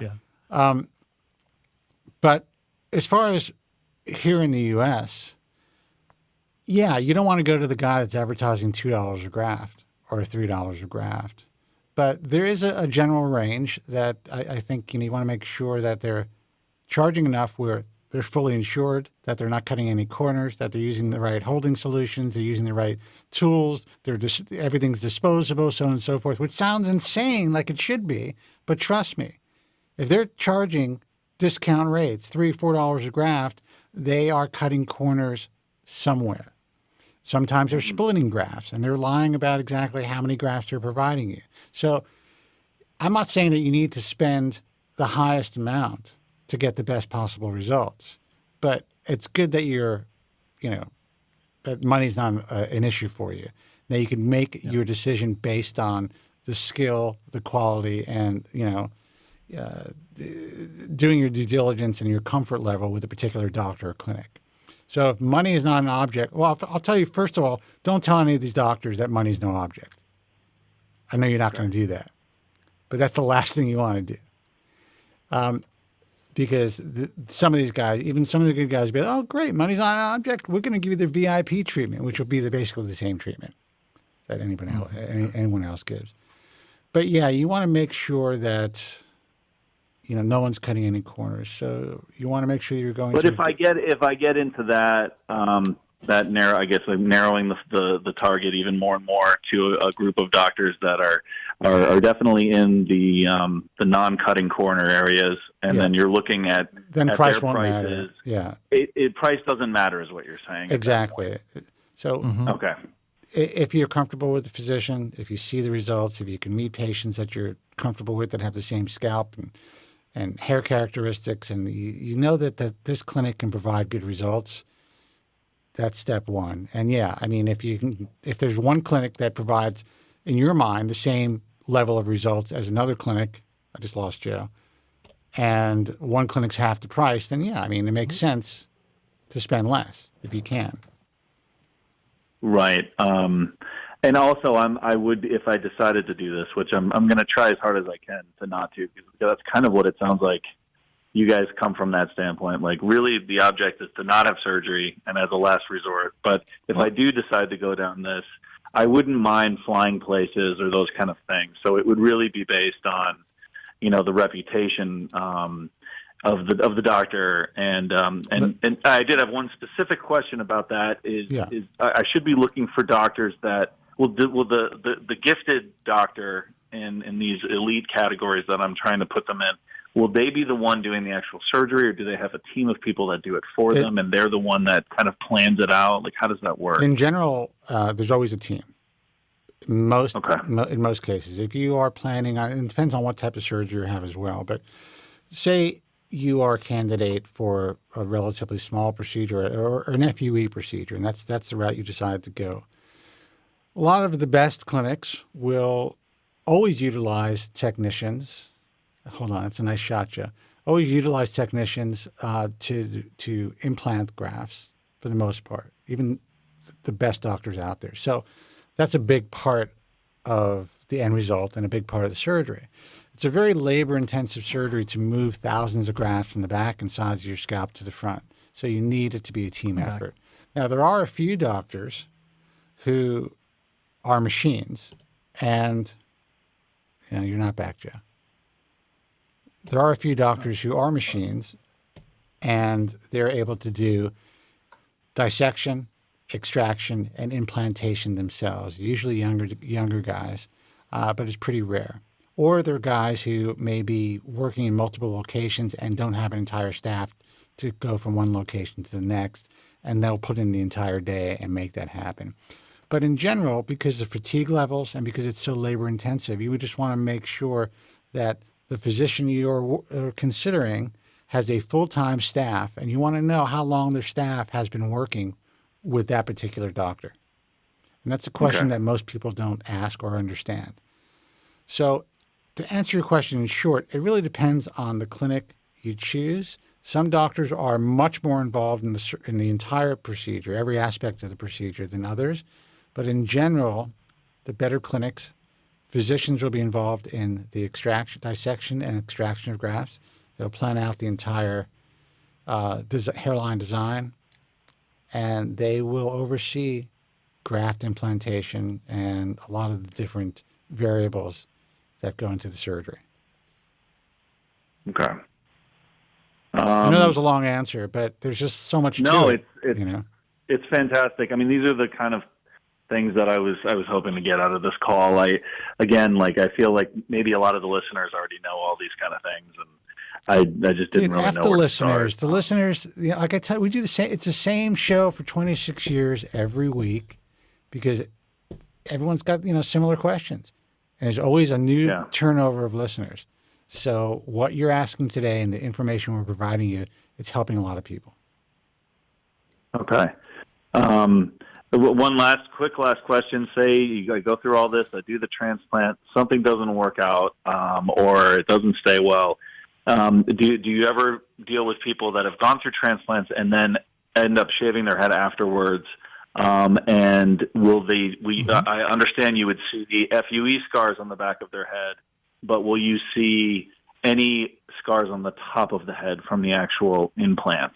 If you go to a clinic, and it's a really good question, if you go to a clinic that really, in general, and it also depends on your physiology, but in general, if the grafts are implanted properly at the right depth, it's unlikely that you're going to have a lot of scarring or visible scarring in the recipient area. Mm-hmm. However, there can be some defects from one part of the scalp to the next that you might not see with the hair growing that you may end up seeing once you shave your head. But if you look at a guy like, and I use him as an example, this guy had a couple of strip surgeries. He ended up shaving his head, and if you look at the top of his head, it's like nothing happened. That's Joe Rogan. And he had surgery at a time when there was a lot of scarring in the recipient area. There was a lot of cobblestoning happening in the recipient area. So he was lucky enough to go to a surgeon who, I'm not saying that this surgeon had the best judgment, because I don't think Joe Rogan was ever really a candidate for hair transplant surgery, in my view. But at the very least, he did not leave him, or whoever the surgeon is, he or she did not leave him scarred in the recipient area. Okay. So there's a possibility, but if you go to a really good clinic, it's unlikely. But with that said, if you have a lot of grafts moved via FUE, it's going to be difficult to shave your head completely to the bone. Okay. You got to, I mean, forget about the front. The back is going to look like, at the very best, I mean, your guy gets any sun. I mean, you won't be able to go into the sun, because if you do have light skin and you tan even a little bit, you're going to have a speckled head. And that's because the scar tissue won't tan. That's correct. Yeah. Yeah. Okay.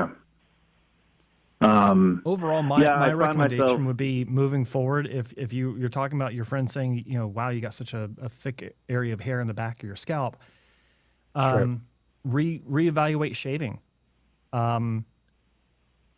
just to revisit how you. I think you said that you shaved your head before, right? Or do you shave it now? Yeah, I was young. It was about 20 years ago, so it's been a while since I've done it. And what'd you think? One of the reasons I haven't done it, I haven't done it since, is because I think it would kind of showcase the fact that I've been hiding a lot of that area with Topic and that kind of stuff, unless I bicked it like all the way down. I would maybe I think that's good advice though. Maybe if I want to just try it and just go for it. I mean, I find myself getting more envious over other guys' like head shapes than I do their hair, because I'm like, man, a good head shave. Joe Rogan's a great example. I mean, he has a really good. Like the form of his head looks really good. He actually is like the ideal, and that's why it's when he says, I mean, he wishes he just shaved his head. Obviously, he looks great with it. But when he says it to other people, like, look, I just shaved my head. Why do people care at this point?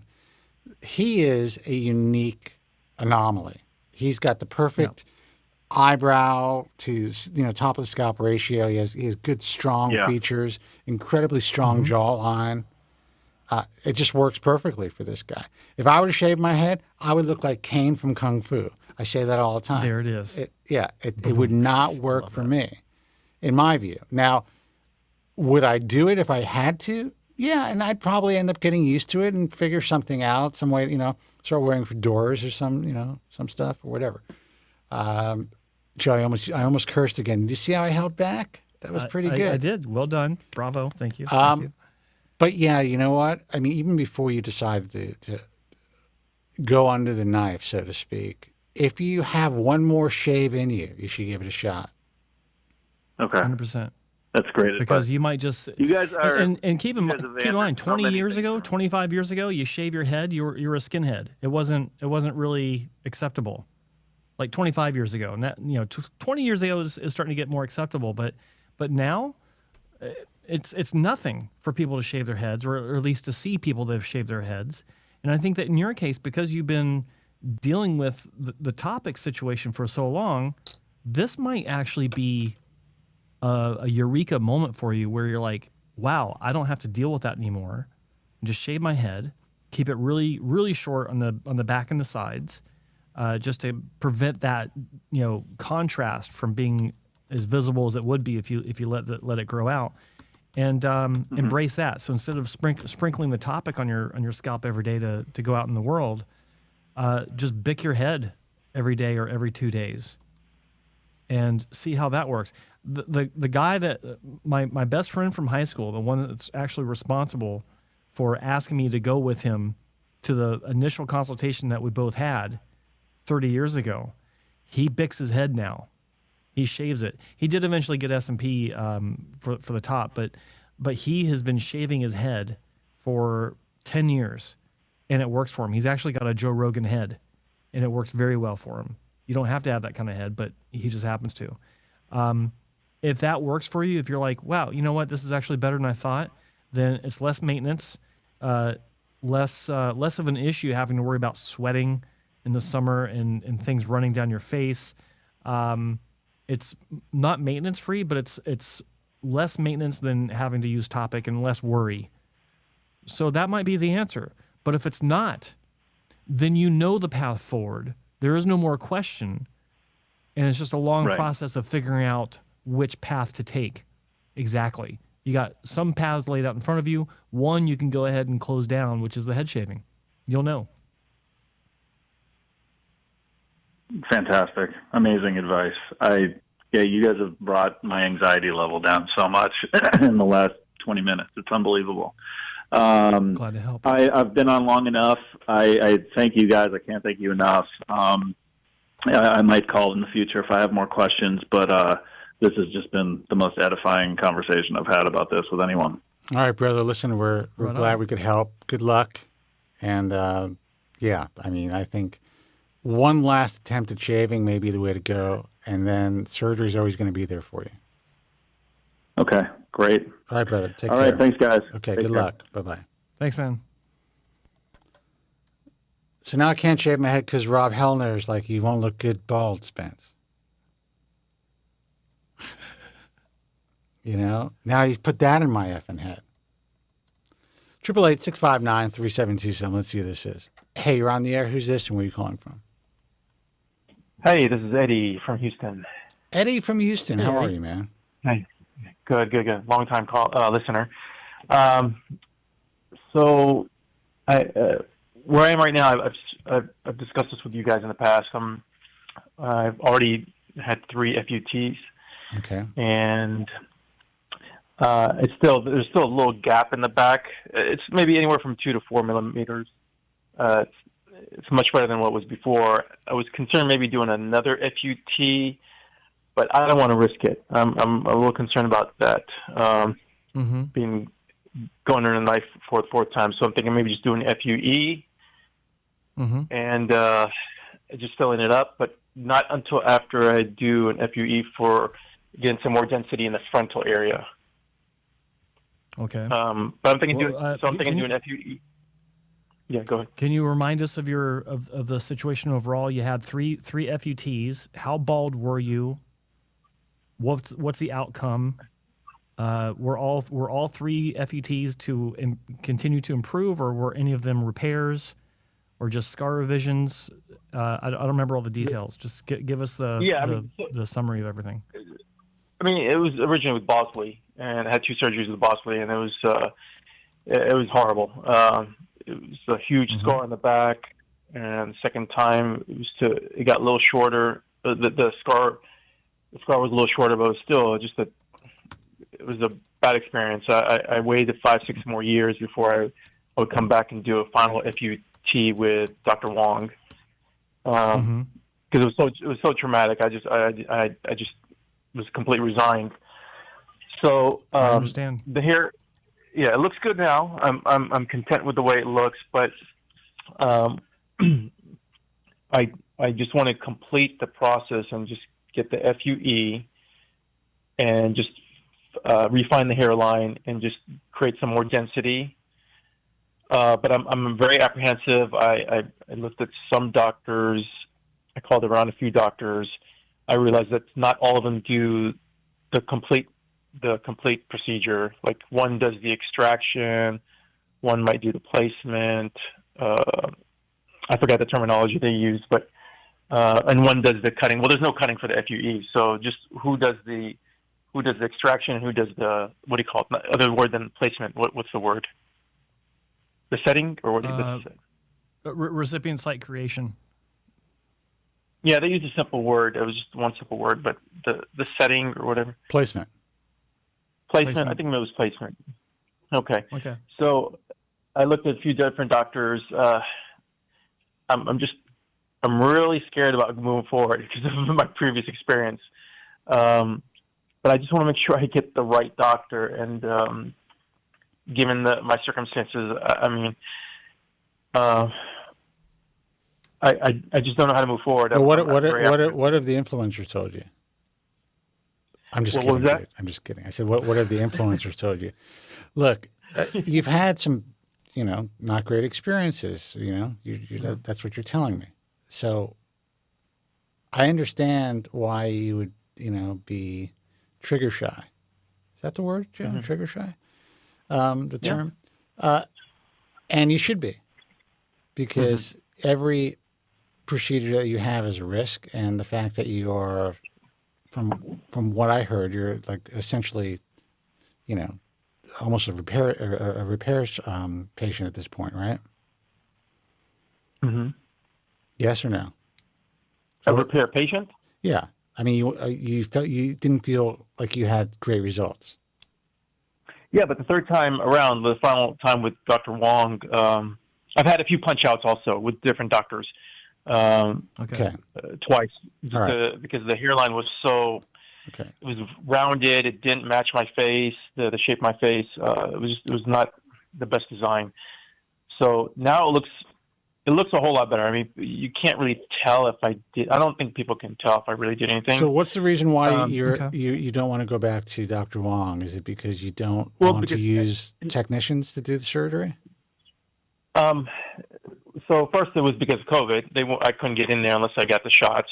Right. So, but now I think they lifted those restrictions. Right. Second, he was not on the short list of some of the best FUE doctors. And he doesn't do FUE. I think he just does the placement. Right. Well, they're not incision. Yeah. I mean, they have a good team that's doing the dissection and the extractions. And yeah, like Raluca and stuff. I mean, yeah. I heard they're good, decent, but I'm willing to go. I've seen some of your videos in the past, like Dr. Cole's like one of the pioneers, Dr. Cooley. Well, you're not going to go wrong with either of those guys. Yeah. Well, let me just chime in real quick and explain how it works with Dr. Wong. Okay, so one thing about Dr. Wong and well, both Dr. Wong and Dr. Hassan is the teams of technicians. They're not a rotating. They don't rotate through the door every few months due to finding a better job or for whatever reason. They're not they're not contract workers that fly to different clinics and per diem technicians and fly to different clinics for a couple weeks at a time, trying to find the best deal for them. These technicians, and you mentioned one specifically, Raluca, they've been there for at least 10 years. And Raluca, she and a couple of other technicians for Dr. Wong specifically, because Dr. Wong and Dr. Hassan have two separate technician teams. There's sometimes they'll cross over if they're short staffed, but for the most part they're completely separate entities. And the technicians that are working for Dr. Wong doing this, there's a couple. They've been doing this since they started doing FUE. Or not long after. So they've got at least 6 years of experience doing this themselves, and they learned at a very high level to begin with. There wasn't some manufacturer rep that came in with the device and showed them over the course of a weekend how to do this, which is how it's very common to see this done in the industry. No, they learned from clinics that have already been doing it for 10 years by hand, manually. So there's a lot of value to the training they got, and utilizing the knowledge and the experience that they already have working with grafts at a very, very high level, using very good microscopes, so they understand the hairs. The doctors understand the hairs, how they're growing. So it was a very good marriage of existing experience with a new technique, but being taught by experienced individuals that have been doing it for a very long time. So that's the backstory on that. And Raluca actually worked on me. My last FUE was in 2019, and she did my extractions. Can't see them. When my head is buzzed to a 1 guard, can't see them. The growth, just fine. I have zero issues with the experience overall, with the outcome, with the results, and it was just as good as any surgery I've had at the clinic, which is multiple, which is many, over the past year. I think it was on your 20 years. I think it was on I think it was on a video of yours, but I had her work on me too when it came to the placement. So she's really fantastic. Good. Yeah. And so I wanted to get that. I wanted to make that clear for you, but at the same time, I do understand your trepidation on the issue. But when you see this is very telling to me when you say, well, Dr. Wong's not listed as one of the better FUE doctors or teams, his team. In my opinion, that tells you the value of what people say online. They don't know what they're talking about. They just see pretty pictures on a screen that are put up by the clinic or put up by some patients, but they don't know the whole story. And a lot of times they don't know what they're talking about. And I say that because, man, I'm having an education of myself, looking at what people on Reddit and some different forums, like I'm engaging, or I'm at least monitoring these online outlets a lot more lately. And I'm shocked at who's making the list by some people of who's the top, who's in the top 10 or whatever. Absolutely blown away by them, because and I've been saying this recently. Some of the people on these different platforms, these formats, are talking about donor area depletion, where there might be, you see a patient where there's like a centimeter or two square of donor area that looks a bit thinner than the rest of the donor, and they're losing their damn minds over donor depletion. Those are the words that they use. But they could give 2 squirts over the hairline, where you got probably 80% of the grafts in the front are doubles or triples. They're misangled, and it looks like a rat's nest. And everyone's saying, wow, it looks great.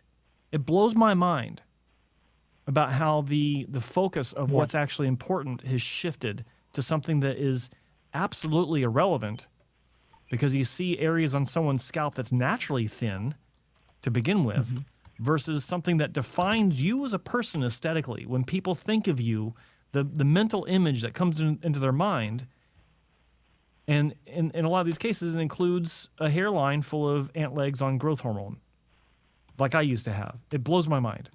So when you think about this, you need to look at the experience of what these people have before they even started doing FUE. That's a big component for me. Like I look at like Jerry Cooley. You mentioned him. I think he's fantastic at what he does across the board. And when he started doing FUE, he eased himself into it. He didn't just announce to the world, "Look, hey, I'm an expert. I'm a pioneer." No. He started out small. He started out with a lot of different tools, trying to see what he felt worked best for him. Remember, the tool's only as good as the hand that wields it, and he's found a couple that he likes, and he worked his way into it. And he does at least half of the extractions, while one of his senior technicians does the other half, and they're sitting there right next to each other, almost like a mind meld. I've watched them do surgery. It's amazing. And he does at least half the placement as well. But he has a lot of experience with hair leading into this. He's a world-class FUT surgeon to begin with, so he understands how it works. Same thing with John Cole. Same thing with Aaron Nussbaum. Like, these guys know what they're doing. So I understand the trepidation. I understand the concern. But I think you also need to look in the background. You need to understand the full story of who's doing what. If it was just some random clinic where you don't know who, you've never met, you've met Raluca, you've never met any of the technicians, you don't know anything about the clinic's background beforehand, that makes a lot of sense to me. When it comes to this particular situation, I don't see why Dr. Wong and his team should not be on someone's list of consideration for their procedure. I'm not saying go to him, not in the least. I am saying that I think that he's worth consideration. My own experience was fantastic with the same technician. I know so many people that are having great experiences with the same technician. But I also know people that haven't had, really happy outcomes. But that goes with every clinic out there, just like, we've been saying, till we're blue in the face. So I just wanted to get that out there, because I think that it makes sense in some cases. It doesn't make sense in other cases, and I wanted to explain that. Yeah, and I definitely took that into consideration. I'm not saying that clinic is not any good. I'm looking, given what I've went through, I don't want to take a chance. I wanted to look for the best doctors out there who specialize in FUE, who are doing majority of the work, and who are, like, say, John Cole. He's from my understanding, he's one of the pioneers. So I wanted to go to visit those people. I remember when I called them, though, by the way, when I called their office, they wanted to do an online consult. I said, no, you need to really look at my hair. I need to go fly in down there. I think it'd be more ideal if you saw my hair and my scalp and see what would be ideal. Because this online consults, I will say that when you're telling a clinic you want to come in for consultation by hopping on a plane, I will say, like, that's fantastic, and I admire your determination, and I think that's the right thing for you. Obviously, it's so you feel comfortable, and that's what matters. But I do believe that it is important for you to follow their suggestion and start off with an online consultation, because they may see something in the online consultation that will tell them, you know what, don't waste your time hopping on a plane. We don't think and this goes with anyone. It's not specific to any clinic. I'm just saying, if a clinic says that, do that, because they may see something that gives them pause to say, you know what, maybe you should save your money and time and not hop on a plane. We don't think that you're a candidate for what we do. And if that's the case, then it's no sweat off your back. You know, check them off. They're not on the list anymore, and you move on to the next one. Of course, find out why. Like, Yeah. Go ahead. I'm definitely a candidate. That's not the issue. It's just about being more thorough and exactly what they would recommend. And plus, they're going to charge me for doing online anyways. So if I'm going to pay $150 to do online, I might as well come in. It costs the same. Well, yeah. Well, if you're hopping on a plane, it doesn't cost the same. But you got to include that. Yeah. Okay. Fair enough. Well, that's it gives me a chance to look at the facility, meet the people. Get a feel for the place. My point is, you still can. You can still do that. That's the whole point. Yeah. You can still go in there after you do an online consultation. They can say, they'll most likely say, yeah, you're a candidate, and that's fine. But you need to give them the chance to say you're not a candidate, because I've seen a lot of people that have said, yeah, I'm a great candidate. I want to come in. I'm like, you know what? This is back when I was a consultant. Send me your photos. Send me your information. Send me your background. The whole workup.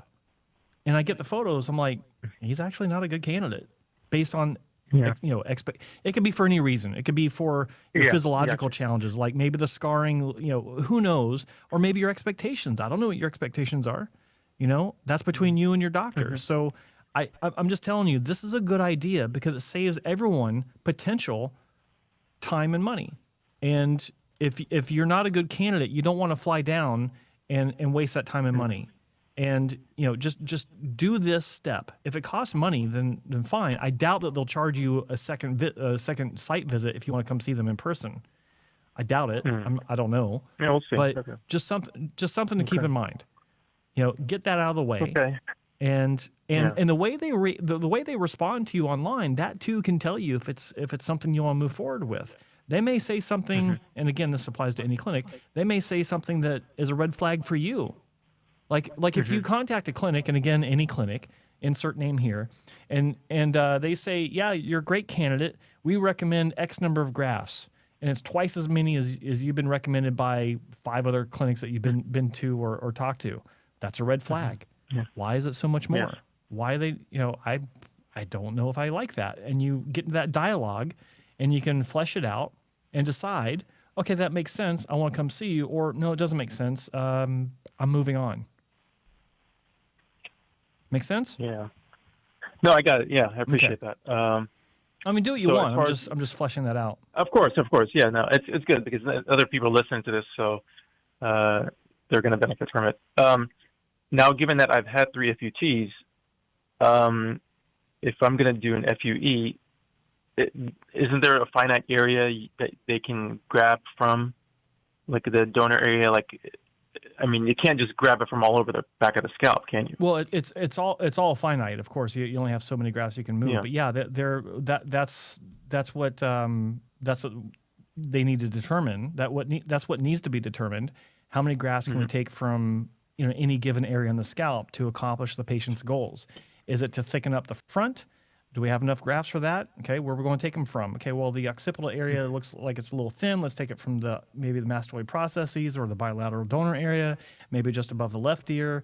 Who knows? I don't know how many grafts you need. It might be enough, or it might not be enough. So here's the good news. Or you might have enough to where they can say, we can do the donor scar too, knock you out in one shot. The good news is that you have the strips first. Yeah.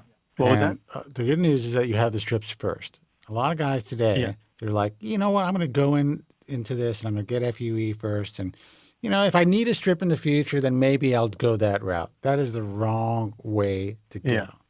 So, at the very least, you did the strips first, the donor area, even if there is a stretch back in the scar, if you have more of a scar than you're happy with, there's still a lot of hair that can probably be utilized above and below where the hair was taken already.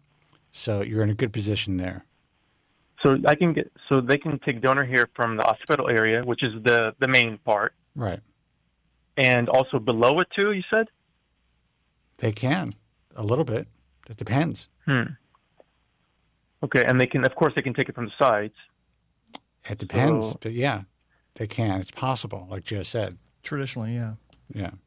But not the what do you call it, the vertex, or what do you call it, the top? You don't. Yeah. Anything that's close to the vertex outside of Listen, and here's also the reality. You had 3 strips, so your DHT resistant hair, even though you have a little bit more to work with because you have the strips first, it has still been altered, meaning that to some degree, the crown may have been lowered slightly, and the area underneath the strip has been raised slightly. Now, it may not have changed the integrity of your scalp visually, but it does give you less DHT-resistant hairs to work with. However, it's still better that you had the strip done first because they can go in there, they can cherry pick. Someone who really understands how to do miniaturization mapping and can really look into your scalp and your donor area can see, wait a second, this guy doesn't really have that much miniaturization in this area. We can use this hair, and it'll probably last decades. Got it. Okay. All right, brother? And should I, and I was told I could get maybe about 1,500 is about the average I've been told. I don't know. 1,500 grafts. Yeah, that's what I've been told so far. So I don't. If anybody starts saying 2,500, then I better be cautious. You do need to be cautious, but there may be a doctor or two who, who knows? Say you went to Christian Basanga and he used all of his magic to map out your miniaturization and to look deeply into your donor, and he was able to assess. You know what? This guy only has a 8% miniaturization rate in this area of the scalp. We're going to be able to use a lot more hair than we originally thought. That's a possibility. Christian Basanga. It's just an example in Belgium. Yeah. The one from Belgium? Yeah. Okay. Or if John Cole does that, or anybody else. There are people who are very thorough when it comes to ensuring that they are moving hair that's not in a telogen phase, hair that's not miniaturized, so. Do you recommend doing just maybe I could do 2 or 3 small procedures, like maybe just do 1,000 first time instead of just going all for it one time, or is it okay to? If you're considering FUE, I think Joe would agree, less is always more if you don't need it. Mm-hmm.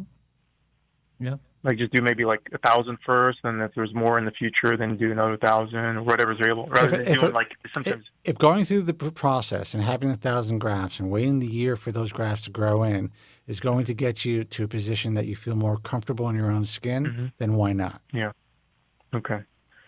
All right, man. So no need to do it all at one time. Okay. Because I'm not too much concerned about doing one large procedure. I can wait it out. I can do a little at a time if necessary. If you are in that headspace, then I would say that's probably a good suggestion because you want to see how things go. Yeah. And I shouldn't be doing any more elasticity exercises, right, Joe? Stretching out. I'm sorry, what was the question? The elasticity exercises, when you're doing FUT, should I still continue to do elasticity exercises, stretching? If you're going for FUE, no. Okay, so leave it alone. That's it. No more of that. Leave it alone. You're done. Yeah, no more strip. Yeah. Okay. Tap out. And then later on, just fill in the scars in the future.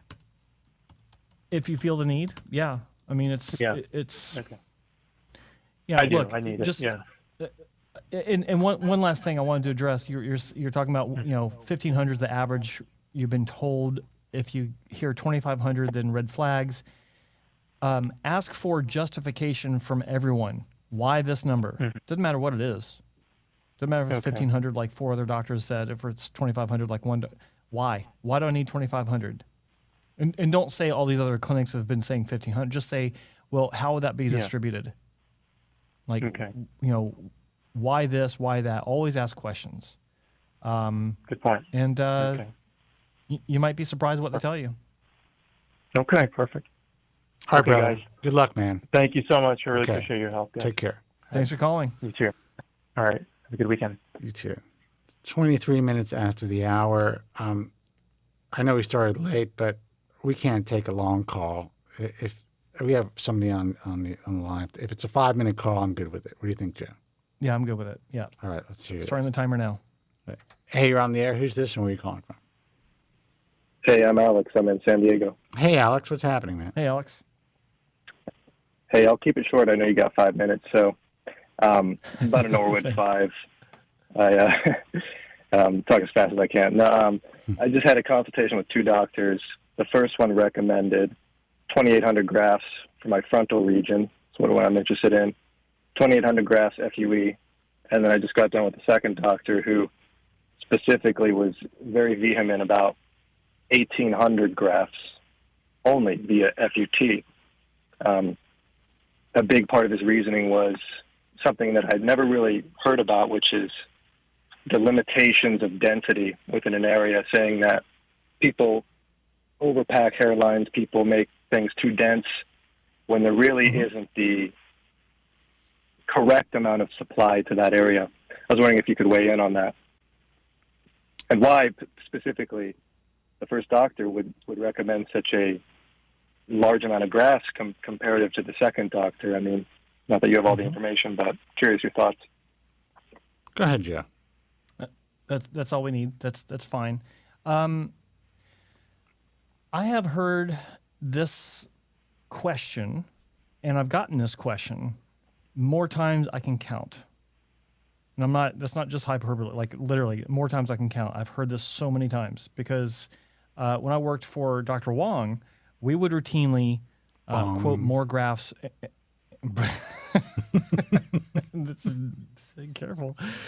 More grafts than what typically at the time our competitors were quoting. And it was simply because we could move more safely. And that was legitimate, using FUT because they're quite advanced. But the argument about, or the situation where one clinic is saying, well, the scalp can't handle it, or clinics overpack and overdense. There's an ounce of truth to that. There's a modicum of truth to that, depending on where you go. For instance, if you got one clinic that actually demonstrates on a regular basis through YouTube, online results sharing, for lack of a better, and they've been doing it for a long time. They demonstrate that this is what they're known for and why. Then there might be something to what they say when they say, well, 2,800 grafts is what you need to meet your goals. And this is based on my own experience when I was working for Dr. Wong. And then another clinic might say, well, what they said to you, 1,800 is the max that I feel safe with because of my own experience, and what I've seen with other clinics where they do overpack. There's actually validity to both positions. When you have some clinics that do try to overpack, then you do have a potential issue of trying to distribute too much blood flow to all these new grafts when it's just too much of a compromise of the vascularity in that area. But different clinics have different tricks for relieving that issue, relieving that pressure that builds up from having so many incisions so close to each other. I can't go into that now because it's a lot more than what it takes a lot more time than what we have, but they exist, and it comes down to what have you seen with your own research, and there's nothing wrong with going with a smaller session. There's absolutely nothing wrong with it. Ultimately, what you need to be looking at is, does the clinic that is recommending 2,800 grafts, are their results looking natural? That's the key, because you can still pack them in and get great density and everything, but it means nothing if it looks like, wait for it, ant legs on growth hormone sticking out of your head. You don't want that. Second thing is, do they look like they're consistent with what they do? Do they have a reputation for this? Have they been around for, a number of years that's impressive to me where I can feel comfortable with them actually knowing what they're doing? And the other clinic, 1,800 grafts, how does their work look? Does it look natural, first and foremost? That's what matters. And then when you see their results, if you see hairlines that have been rebuilt or frontal zones, I don't know how much of an area that you're dealing with, but if you see similar cases to yours and they have smaller graft counts and it looks full enough to you, then maybe that's the answer. That's the way you go. It's really tricky because you're being told two different things by two different people that you trust, and I totally understand the conundrum you're in. It's confusing as hell, and that's the problem with hair transplant surgery and any cosmetic surgery. You don't know what to trust because you trust this guy, then you trust this guy, and they're telling you polar opposite directions. So you have to use your own best judgment based on your own accumulated knowledge. And look at the clinic. Are they IHRS members? Have they been vetted by anyone that actually matters in the industry? Do they have a good reputation that other people are saying that that are reinforcing, or are they just some place that markets a lot with YouTube ads or Google ads, or just filter in the common sense kind of stuff. Use your better judgment based on your research and ask these questions. This is a fantastic question I love getting because it does mean that you got some more work to do. Look at things I told you to look at and come to your own conclusion. But there's validity to both approaches. There really is. I do think that there's nothing wrong with going for a lower amount if you feel safer doing that. And then if it's not enough, understand that it might have turned out thinner than you wanted, and go in for a smaller session to thicken things. But then there's the issue of multiple surgeries. Things can go wrong in that second one. Maybe it doesn't grow the way you want it to. I mean, there are different ways to look at this. There's no easy answer. I wish I could give you one, but I hope that provides a little bit of clarity. It really does. That's extremely helpful. Yeah, thank you so much. All right, brother. Good luck. Good. We are here every week, so feel free to call and ask any questions, and do your homework, man. Will do. The majority of local guys, if you're just thinking about going local, that's really not the way to shop for this. And I hate to use the term shop, but that's what most people are doing. So keep doing your due diligence, and if you have any questions, we'll be here. Thanks so much. All right, brother. Have a great weekend. Take care. Bye-bye. He's like, I felt like I was clear as mud. He's like, what is this guy talking I knew exactly about? what to tell him, and it's like, shit. Actually, there's this you got to consider. And then, oh yeah, that, and then fuck, I don't know. Sure. It's like I should never have called these idiots. Just kidding. It's a very Sorry, dude. thorough answer, dude. Come on. Where else is he going to get that much time to hear the truth? Well, that's a good point. Yeah, that's a good point. Nowhere. All right, guys, listen, good show, Joe. Thank you so much for joining us today. Thank you. Thank you for having us. It was fun, as always. As always. And to answer Mr. Rolandis asked, we're talking about, influencers, and I expressed that Joe's an expert. There's a difference. Anyone with a platform that claims to know what they're talking about, who wants to work hard enough, can be an influencer. But there's very few influencers in this field who are actually experts. You're welcome, Joe. And on that note, thank you. Thank you. Until next time, be strong, God bless, and thank you all so much for listening. Take care. Thank you very much. I'm sorry for any inconvenience you may have been put to prior to the programme, and I'm glad you enjoyed it. And if you could now leave by the exits at the rear, that'd be splendid. Thank you.